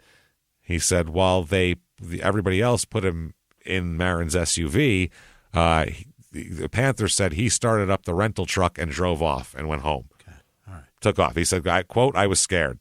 I want nothing to do with this. Didn't want any part of that shit. So they end up driving. This is Isaac and Marin. They drive Salazar out to a rural area east of Okeechobee. Yeah. Okeechobee Road near Northwest 137th Avenue. Florida. God damn it. Where they just have some fun with him for a while. Oh, boy. They torture him. Yeah. They end up slitting his throat as well, but not before they set his genitals on fire. Whoa. Yeah, that's part of the torture. They set his whole bottom half on fire. How do you... Then they slit his throat. Then they just burn up his body. Or tried to. They set him on fire anyway. Did their best. Yeah. Their phones, by the way, will be tracked to the area where the body will eventually be found here. And Florida Sun Pass, which is when you're driving to go through the toll shit. You know what I mean? Yeah. Florida Sun Pass marks them placed Marin's SUV in the area at the time of the murder as well. That is a bummer about toll roads. So you can't something you can't shake that. No, your you car can't was there. You can't just throw a quarter in a thing anymore. There's a electronic thing tracking, finding every fucking route you took. Yep. Holy shit. Also, the Panther's cell phone records show that his cell phone was never near where Salazar was taken, and instead it tracks back to exactly what he said, back to his apartment. Okay. So that he told the truth about it. Now, when he gets home, he keeps calling Vila, because Vila was the guy who put this all together. Vila later apologized for getting him involved and told him to shut the fuck up about it. Listen, sorry you're upset about it, but... I realize I got nothing to hold over your head, but, Not really anything to talk about right now. So later that night, after dark, Isaac and Marin showed up to the Panthers' apartment to get the rental truck. Isaac didn't appear to have blood on him, but he said something was off. He said that he, quote, smelled of gas. Panther said that the guy smelled of gas. Not good. Yeah. Before they drove off here, Isaac says that Marin paid him $20,000. So now Panther said he never saw anybody again, any of these guys or anybody associated with the gym either. He just stopped going there. So later that night, when when they got back to the house, Jenny, his wife, Marin's wife, saw Manuel with a hat on and saw that the other guy had a fresh set of clothes on. Okay. So they were like, okay. Manuel Marin goes to the airport 3 days later and flies to France and disappears. Yeah. Takes off. I'm really craving them. You know what I could really use right now? Fuck, one of those baguettes that you just need to eat it on the street. Nice eclair.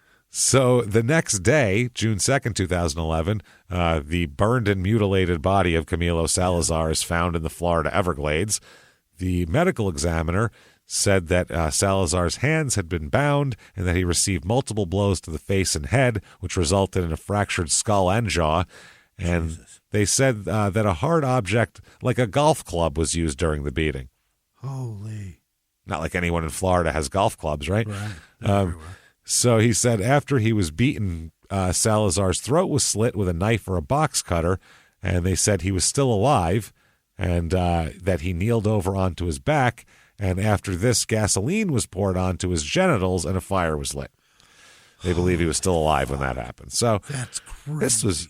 This was brutal. This was fucking brutal.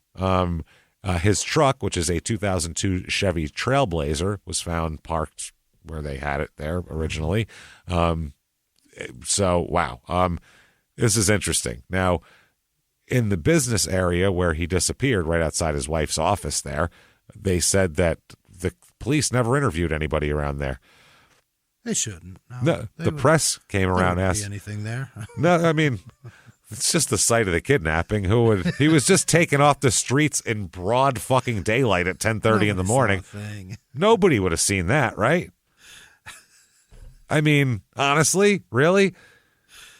Wow. Who knows? It's Florida. They may not have. They may not have. That's what I mean. Who knows? They forgot. They said, the neighbors said, though, they didn't know what happened. They heard from around what happened, but they didn't know much about it. But they were pretty freaked out about it. You know, people are being kidnapped outside the office, obviously.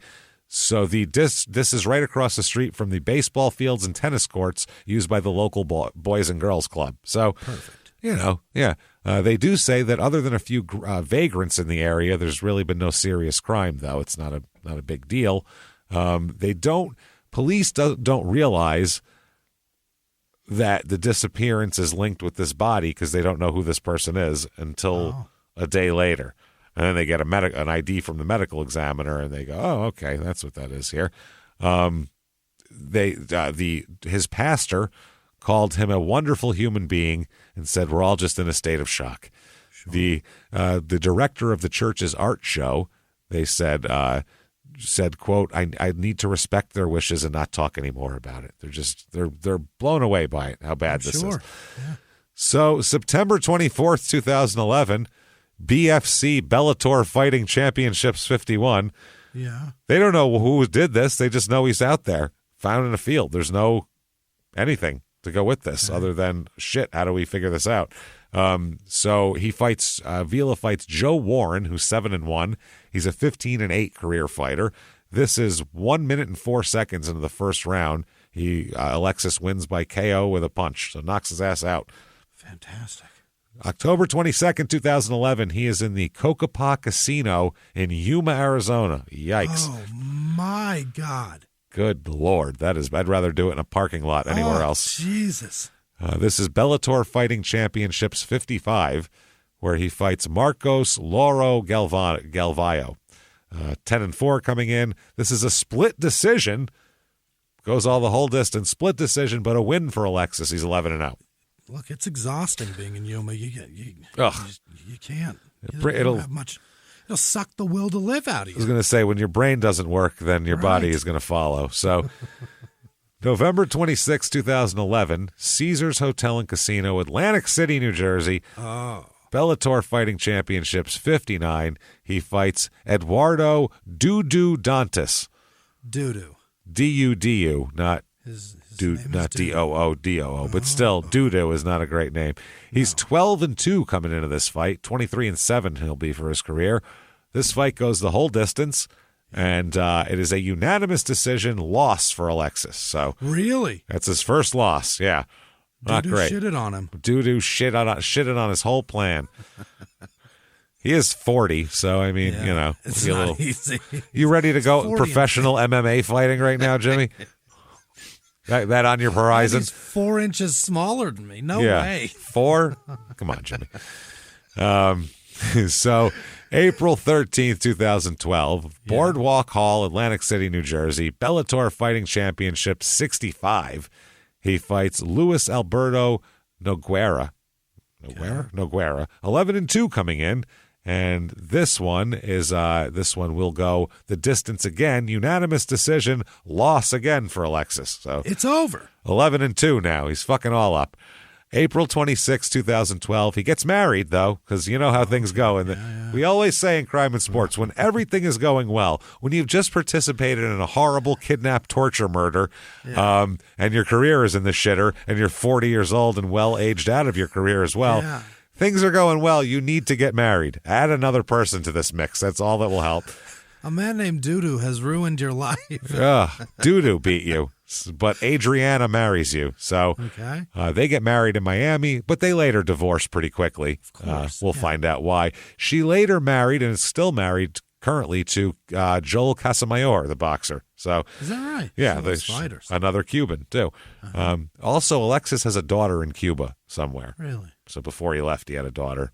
Never got her out, I guess. So January 19th, 2013, the Bank United Center, Coral Gables, Florida, where dreams come true.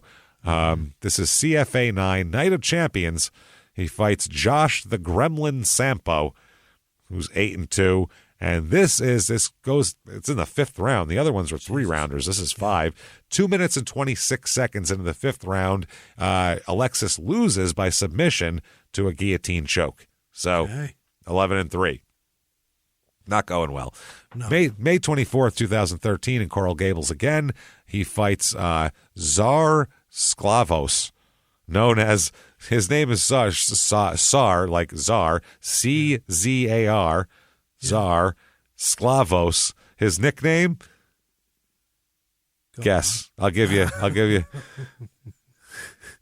The Executioner. The Gunfighter. Yeah. Czar Sklavos says Old West to me. Just shouts it out. 7-2 again coming. Everybody's 7-2 coming in a sport where those aren't allowed. No guns allowed. This goes the entire distance again. 3 rounds this time, though. Yeah. Unanimous decision, win for Alexis this time. So having a hard time ending them here. September 11, 2013, at the Bongos Cuban Cafe in Miami. He fights for CFA Fight Night 1. He's in the main event versus Waskar. It's like NASCAR with a W.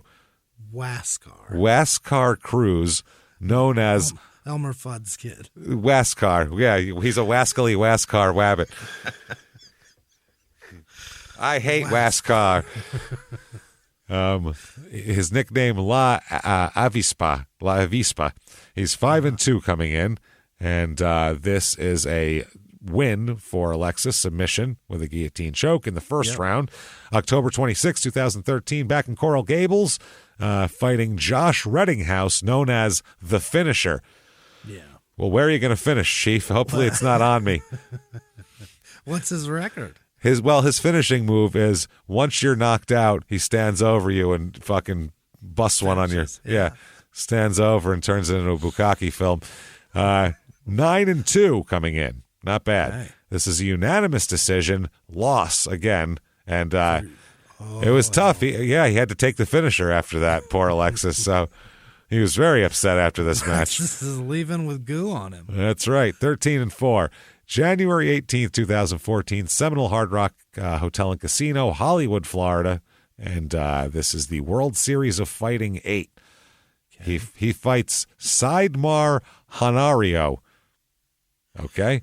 It's a big one. Yeah, he's 8-4 coming in. This is a unanimous decision again. Win for Alexis this time, 14-4. August 9th, 2014. This is at the Hard Rock Hotel and Casino in Vegas, actually. Hey, holy shit. It doesn't even exist anymore. No way. Knock that. Yeah, that's something else now, right? Yeah, but is it Virgin? Something. I stayed there once years ago in like 2004. It was fucking, the rooms were fucking cool. Yeah. They were cool. They had like cool, like, you know, rock pictures, like the TV. They had special channels that showed nothing but old concerts all the time. Awesome. It was pretty cool. Yeah, it was dope. Not that we were in the room, but still. This is Brandon Hempelman he fights, who's known as Hot Rod. Brandon Hot Rod Hempelton. Or Hempelman. He's 9-2 coming in. Unanimous decision again here for Alexis, 14-5. The next fight, February of 2015. There's still murder stuff's going to happen, by the way. This is Magic City Casino in Miami. Fight time 23, Mayhem in Miami. He's in the main event versus Marcel Ador, who is 8-2 again. This is a loss for him in the first round, or he is knocked out with a knee to the body. Oh shit. So that's gotta hurt so bad. Yeah, it really hurts when you're 44 years old too. That hurts a lot more. So please stop doing that. Would be the end of the fight. Please stop. That'll give you so much heartburn and indigestion. Oh man, 14-6 now. So he was 11-0 at one point. June 10th, 2016. He's 45 years old. This is in Coral Gables again. He fights Abdiel Velasquez, known as the Nightmare. He's 6-2 coming in, and this is a majority decision loss here. So 14-7 now. Fuck. August 5th, 2016, and Coral Gables, Florida again. This is at Titan FC 40, and he fights Jorge Calvo Martin, who's 8-0 coming in. And this goes all 3 rounds. Unanimous decision win for Alexis. So he ruins that guy's perfect record. That is going to be his last fight, though, because I think he's 45, so it's getting a little silly now. You're telling me an investigation didn't stop it? Well, no, because he is not arrested until June 17th, 2018. Wow. That long. Years. 5 years. 6 years. 7 years. 7 years, that is. Oh, past my that. God. Almost to the week. So he's finally arrested when he is confronted by Detective Christopher Villano. This is amazing. To say, I want to talk to you, and told him what it was about. This is what the detective said, quote, "He threatened to kick my ass." No, you don't understand. You're caught. That is amazing. Holy shit. His defense lawyer here, when he's arrested, trying to get bail for him, said, he's a father of 4. He's been in this country since 1997. On 2 separate occasions, he's met with detectives and the prosecutor. At the last meeting, the prosecutor told him, I have enough to charge you with murder. He still didn't leave the country. He's anxious to defend himself. Can't wait. I have enough to charge you. I'm not going anywhere. And he didn't leave. They said, his defense is he was in Las Vegas at the time of the killing, preparing for a match. This is ridiculous. But court records show, obviously, that a surge in calls with Marin leading up to the killing and 26 phone calls between him and the other 3 men the day of the murder. He's coordinating it all. Involved, dude. He's coordinating it all from Vegas. Yeah, that's all.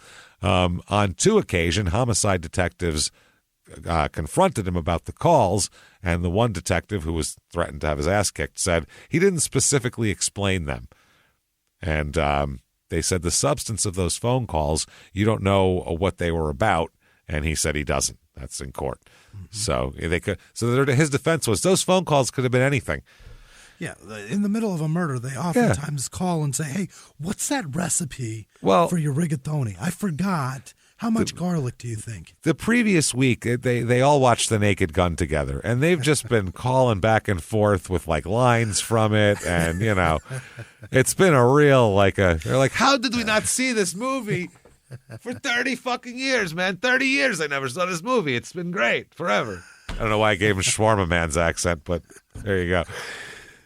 In the 1980s, a rosé swept the country. Hey, Mike, I really like this white Zinfandel. Well, good. Now put it down. I'm going to try another one. White Zin became America's top-selling wine. But most don't know that this sweet drink has a sour history.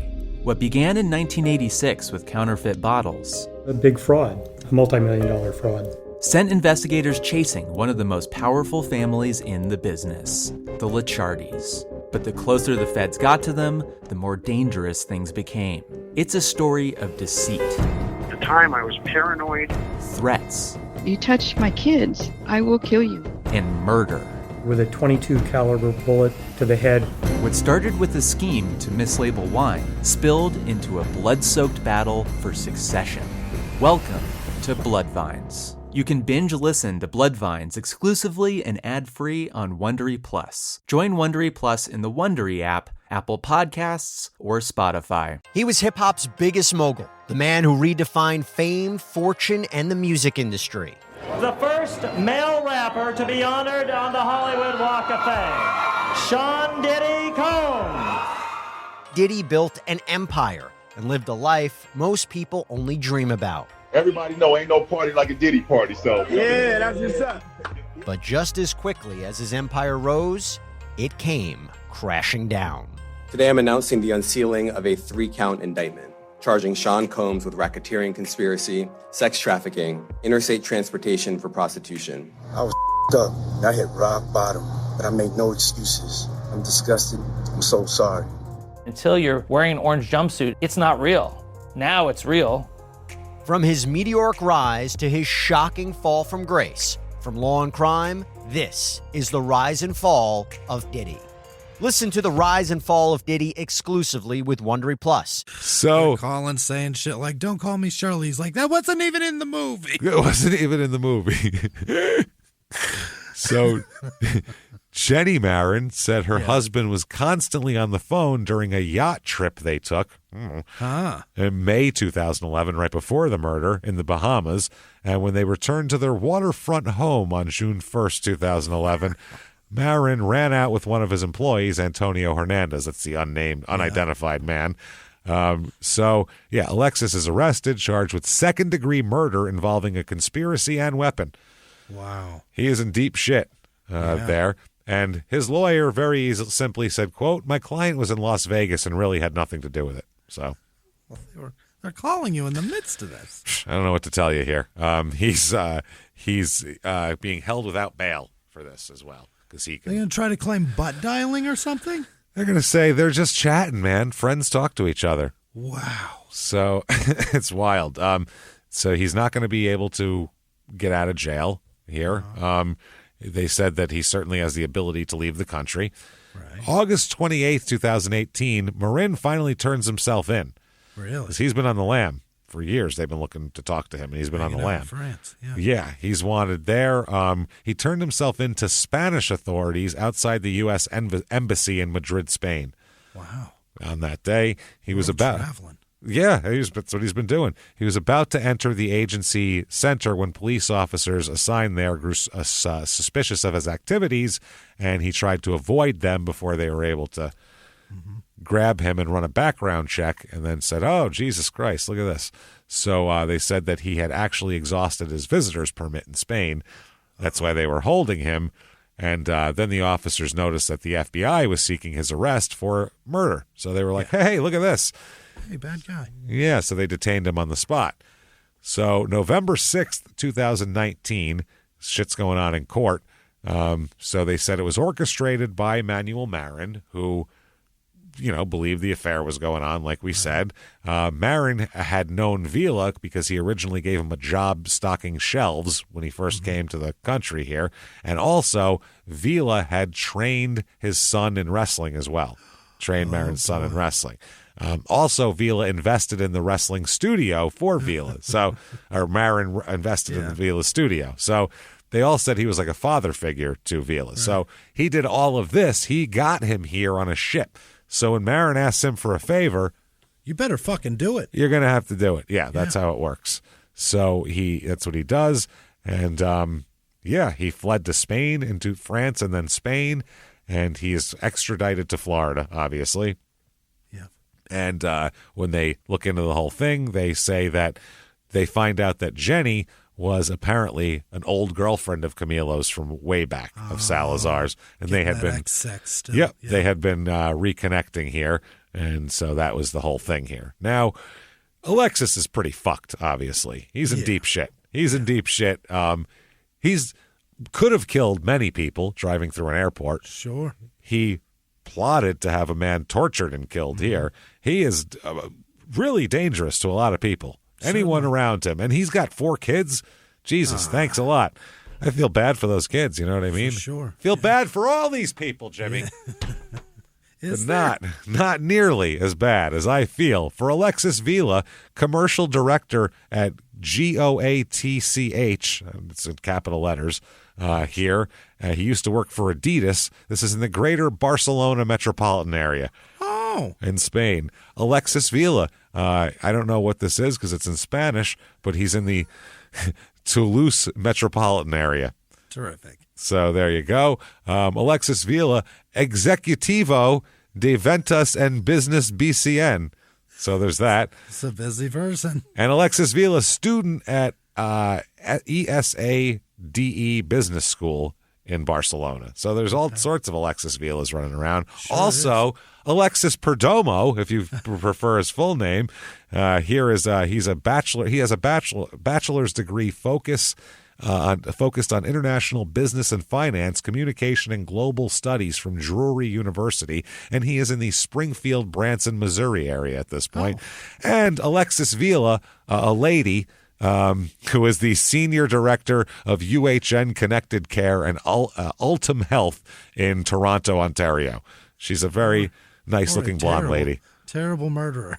Yeah, with a wild disguise. Yeah. He went from a tiny, dark Cuban man to a very white blonde woman. Very white blonde. Impressive. Canadian woman? Is that just what an impressive makeup job. You're not just you could go from anything to anything if you. That's that nice big of a switch. Wow. Incredible makeup work.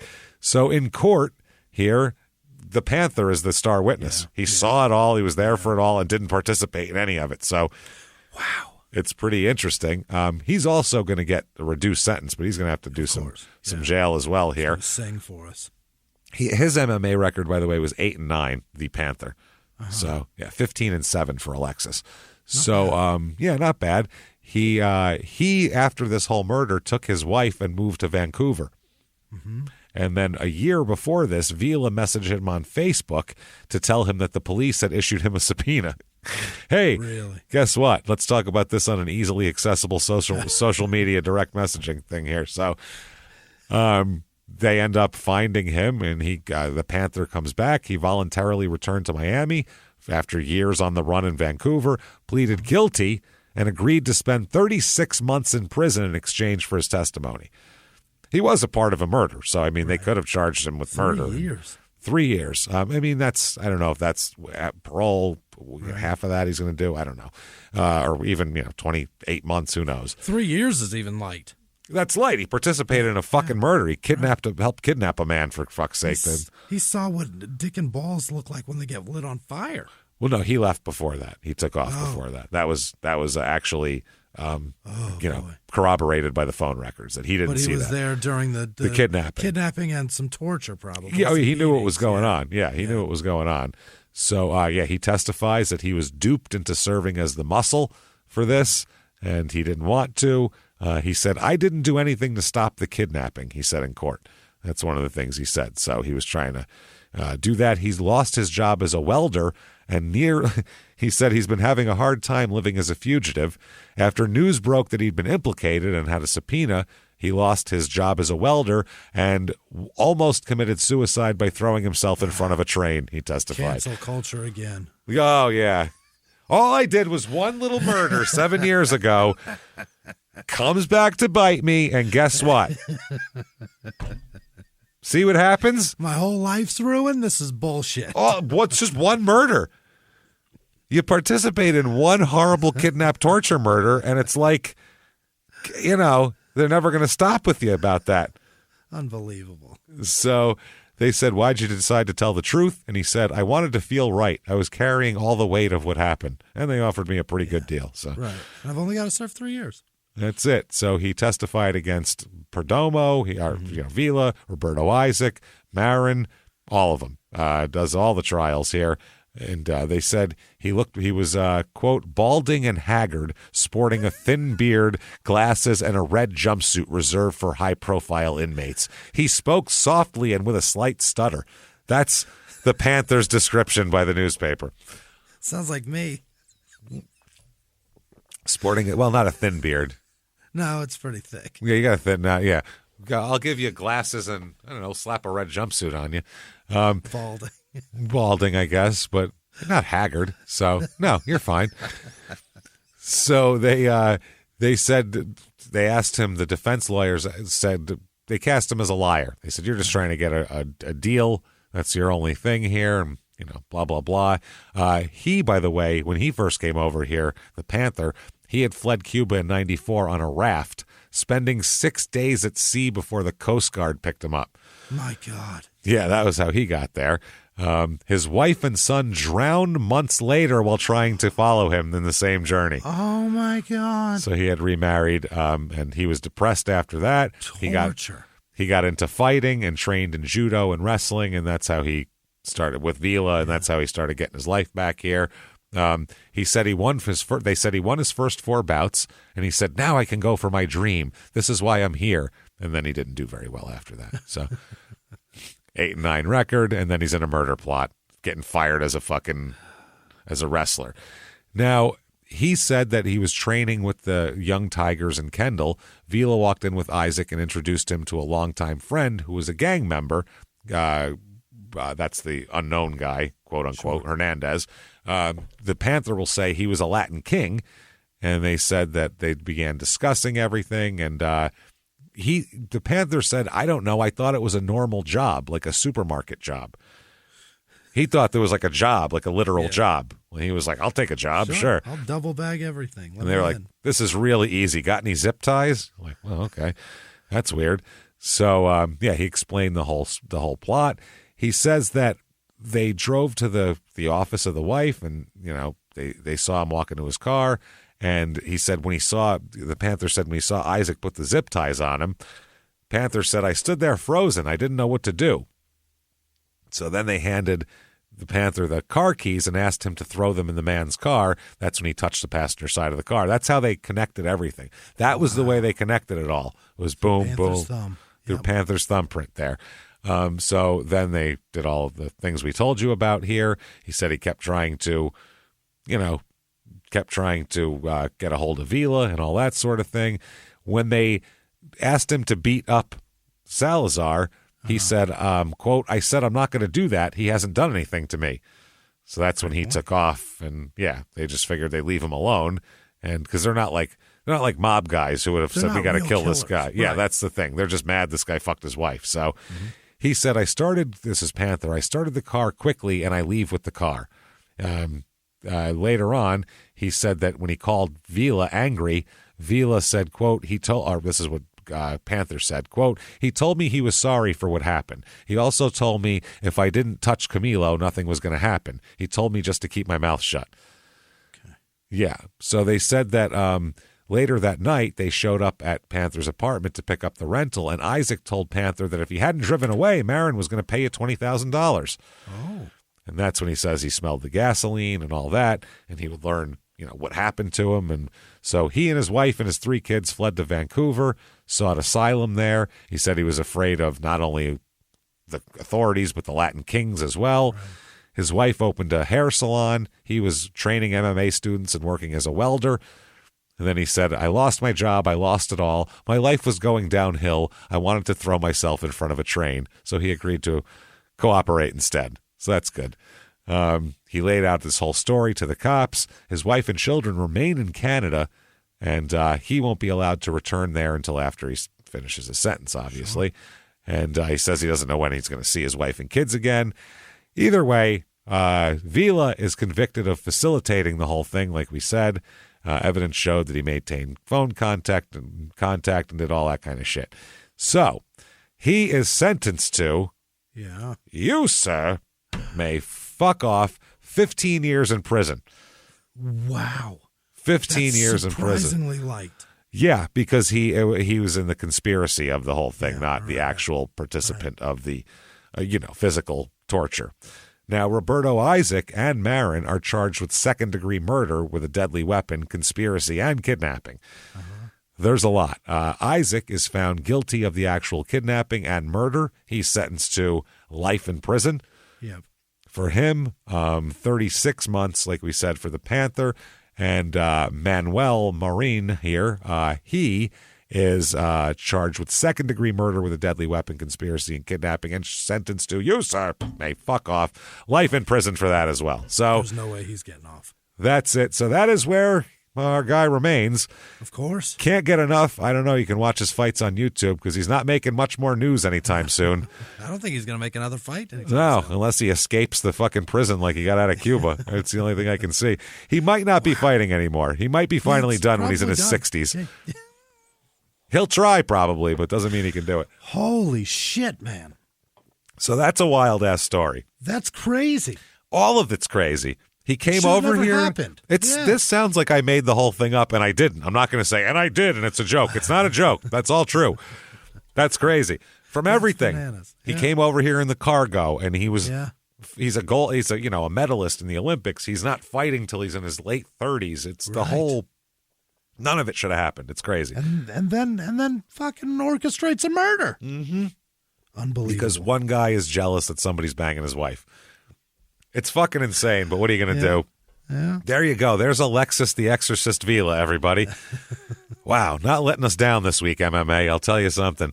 So, truly, if you like that story, tell the world about it. Get on whatever app you're listening on, and there's always a way to review. Give us 5 stars, and tell the world how much you like the damn show. It helps drive us up the charts. It's not for our egos. It's not for us. We wouldn't ask you to do something like that to make us feel good. It drives us up the charts. It's business here. Follow us on social media at Crime and Sports on Twitter and Facebook, at Small Town Murder on Instagram.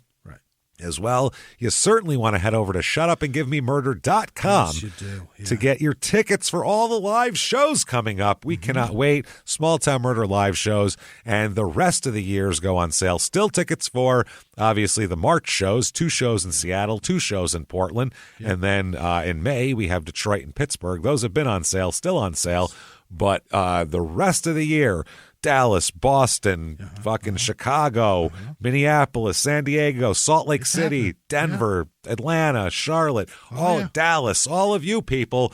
March 3rd, tickets go on sale that day. Get in there, get your tickets for the rest of the year. Some of those like Minneapolis, Chicago, they sell out fast. So get in there. In Chicago, that's going to be our biggest show ever. You've never let us down, Chicago. Our first live shows were there. Ever, and we got 2 sold-out shows. We didn't even know if anyone cared at all, and you guys showed up. There's never been an empty seat in Chicago. Never. So let's keep it going. Thank you so much. March the 3rd, shutupandgivememurder.com. Get the rest of them right now, and as well, get your tickets to the virtual live show for Small Town Murder, April 20th, 420. It is going to be a weed-themed night for us, and not the murder story, really, probably. Maybe, but definitely going to get Jimmie stoned and make him weed-themed and make him laugh. He giggles so hard. And he's going to, want a hot dog midway through the show. It's going to be hilarious. It's so funny. He's going to be like, do you have any hot dogs? And be like, we're doing a live show right now. Are there any of those? So if you want to see Jimmie giggle while hot dog falls out of his face, that's going to be hilarious. Check that out. It's just like a regular live show. The screen, the pictures, us sitting there, looks just like you would see if you were in a theater, but you're in your living room.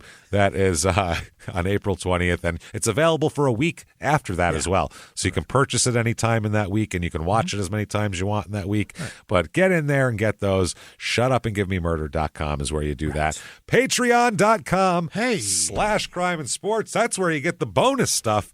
Right. Lots of crazy stuff on there. Anybody $5 or above, you get a huge back catalog of bonus episodes. So much. There's over 150. I don't even know how many there are. A shitload of them. And they're growing because every other week there's 2 new episodes. So they stack quick.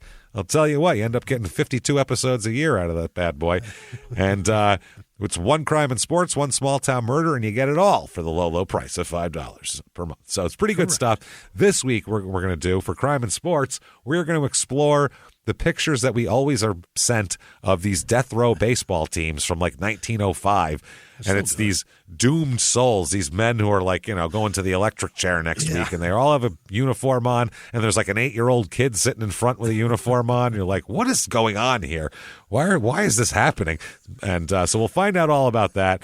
Then for Small Town Murder, we're going to do something really fun, too. We're going to talk about defunct theme parks. So closed down, shitty, some of them are like hulking messes of ones. Bad ideas. Why did this happen? Bad ideas, poorly run, maybe an accident or 2, or just in a bad spot. Who knows? Or maybe it was just all ego and hubris and wasn't a good idea to begin with. Yeah. We'll talk all about it. That is patreon.com /crime and sports. And you will get a shout out. When do you get that shout out, Jimmy? Right now. Right goddamn now. Hit me with the names of the people who would never, ever, ever kidnap us with zip ties, take us to a field in the middle of Coconut Grove, and set our fucking balls on fire. Jimmy, hit me with them now. Executive producers this week are Kelly Folsom, and that's it. And she started some candle wax burners and such, and and then donated to us a big portion of the money that she made off them. That was very sweet. We allowed her to use our catchphrases on it. You're a darling. Yeah. That was nice. We were very sweet too for allowing her to do it. We were very nice to go out of our way and allow that. And you were very nice back and gave back to us. That was good very for you. sweet. Thank you. Other producers this week are Principal Woodman, Rabbi Shmulovich, who got a new puppy named Robert. I don't know if that's true. I don't even know if Rabbi exists. Well, probably not, but probably his dog Baron Miguel Cicluna does exist. Again, is he any good? Was he a good? I mean, he was a kind of a lame. He was a main event bad guy in the 60s and 70s. He was good. I mean, by the 80s he was. By the 80s he was a jobber. But before that he was something. He used to fight Bruno and shit. There you go. Needed to leave the territory. Other producers this week also are Liz Vasquez, Peyton Meadows, Crystal, the Lizard Candy Bussy, Candy Long, Devin Fields. Happy birthday, Devin, son of a bitch. Happy birthday. We don't know you, but your girlfriend wanted you. Girlfriend?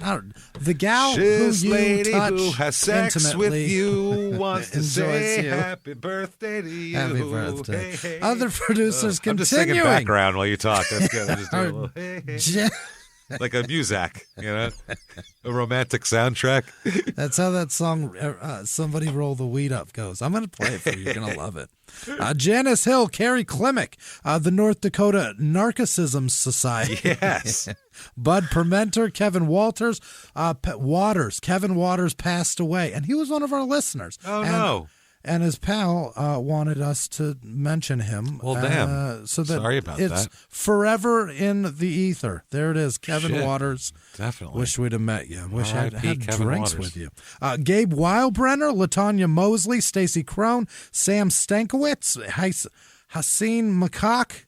Are you proud of yourself, you son of a bitch? You Garrett wasted Adams. your voice on that? My throat's destroyed, and you're making me say dumb shit. Elf with no last name. Ryan H., Ryan Schmidt, Sean Duncan, Star Loving, Justin Bassett, Amber Rittenberg, Crystal Grabman, Johnny Broyles, Chris Peeler, Monica Gilson, Eva Happenin, Heisa Eel, High C. Love High C. High C. Eel. Mike Torrance. James with no last name. Chris with no last name. Savannah Mick. Bridget Lee. DJ Sassy 9. Dot Jenkins. Jenna Myers. Tayambrea or Mosey with no last name. Trevor Malone. Ishmael Chiquiz. Guerrero. Lauren Binkley. Katie Campbell. Salon. Ambrose. Andrew Mason. Yep, Blair Rodriguez, Letta Raya, Brooke Moore, Tammy Schnell, Christy Kirsch. That's what it is. Brittany Sweatman, Stuart Nace, Josiah with no last name, Victoria Victoita, Prince, Melissa Elizabeth Hughes, Cashews with no last name, Tatiana Funderburg. I fucking love them. Vern, you can't. Can you eat? You can eat cashews? Cashews, yes. Hell yeah. Good cashews and almonds I can have. That's peanuts. Lucky son of a bitch. Hell yeah. Tatiana Funderburg, Vernon Roberts, Carrie Kay, Joe Pickering, Mark Wolf, Kelly Carey, Lori Rassi, Jill Tomlin, Natalia, Talagano, Tulagon, Talagune. Elise Cummings, Gina Derricleo, Rachel with no last name, Hayden with no last name, DJ Spicer, Jacqueline, Alyssa Mason, Maria Wineclaw, Cassidy Zuerderveld, Zweederveld, Greg Ann Lornell in Alberta, Kelly Schnar, Amanda Wimple. Put a growl. Are they a pirate? Schnar. Sarah R.R., Lee Keller, Thomas Flores, Jessica Hathaway, Day Old Mayo. Ugh. What? Gross. Jacob Gibbons, Vern Roberts, Alex Gutfleisch, Andrew Gross, Kayla Dillery, Ian Thomas, Ashley Long, Jessica Bridges, Stephanie Hastwell, Leah Schraff, Josh Garrett, Danielle Rickles, Dexter Prescott, Robin Curtis, Robert Konicki, Calvin Spratt, Caroline with no last name, maybe Carolyn, Matthew Hawkins, Nick Wilson, Bonnie Gillette maybe, Tabiers 13, Margaret Lubert, Cheryl Sorry, Laura Smith Haverly, Metal Messiah 666, Houndman 406, Caitlin Cook, Lisa Connery, Landon Lawson, Randall Cheney, Brett Blansett, Laura Tausha, Brianna Post, Shannon McGrath, Emily Luce, oh boy, Caleb Parker, Diana with no last name, Taylor with no last name, Amy Broussard, Tess Benson, Jim Schnack, Mason Corwin, yes, Sean Garfield, Brian Widmer, Owen Teasel, Ashley Daniel, Carl Sadler, Andrew Stifle, Steve Hewitt, H. Ludd, Nicholas Parent, Abby Miniger, Kate Robertson, Nolan with no last name, Chance Crocker, Michael Curver, Dixon Butts, you son of a bitch, Ron Salisbury, Phantom with no last name, Ross Levy, maybe Levy, Amy Dale Barton, Kim Rennick, Zach Holloway, Tim with no last name, Ian Brennan, Melissa Smith, Jacob Arver, Ashley Walker, Tyler Lemire, Charles Rogers, Karina Wood, Venus Logan, James Seeger, Zagar maybe, Amberly Carey, Erica Wolf, Ryan Mahler, Nicole with no last name, Sherry Henry, Christy Frazier, Michael Click, Nick with no last name, Randall Bennett, Harley Dolson, Jill, and Pixie Pow, and all of our patrons. You're fantastic. Thank you so much, everybody, for all that you do. Fuck, are we just blown away? People just keep coming, and we're just so blown away. Thank you for that. Thank you, and we'll keep coming with the content, and we will not slow down on the Patreon. We strive to have the best Patreon in all of podcasting. We want it's a whole separate show, basically. It's a whole you're just getting a whole separate thing, and we love that. So thank you for what you do for us. If you want to follow us on social media, or really you want any information on us, shows, live shows, merchandise, us as whatever the fuck, it's all at shutupandgivememurder.com. There's links to everywhere. Go there, get that, keep coming back, and see us again next week and next week and next week and next week. And until next week, actually live from the Crime and Sports Studios, it's been our pleasure, everybody. Thank you. See you next week. See you. I know, I did that on purpose. I mixed them. God damn it. See you next week. Bye.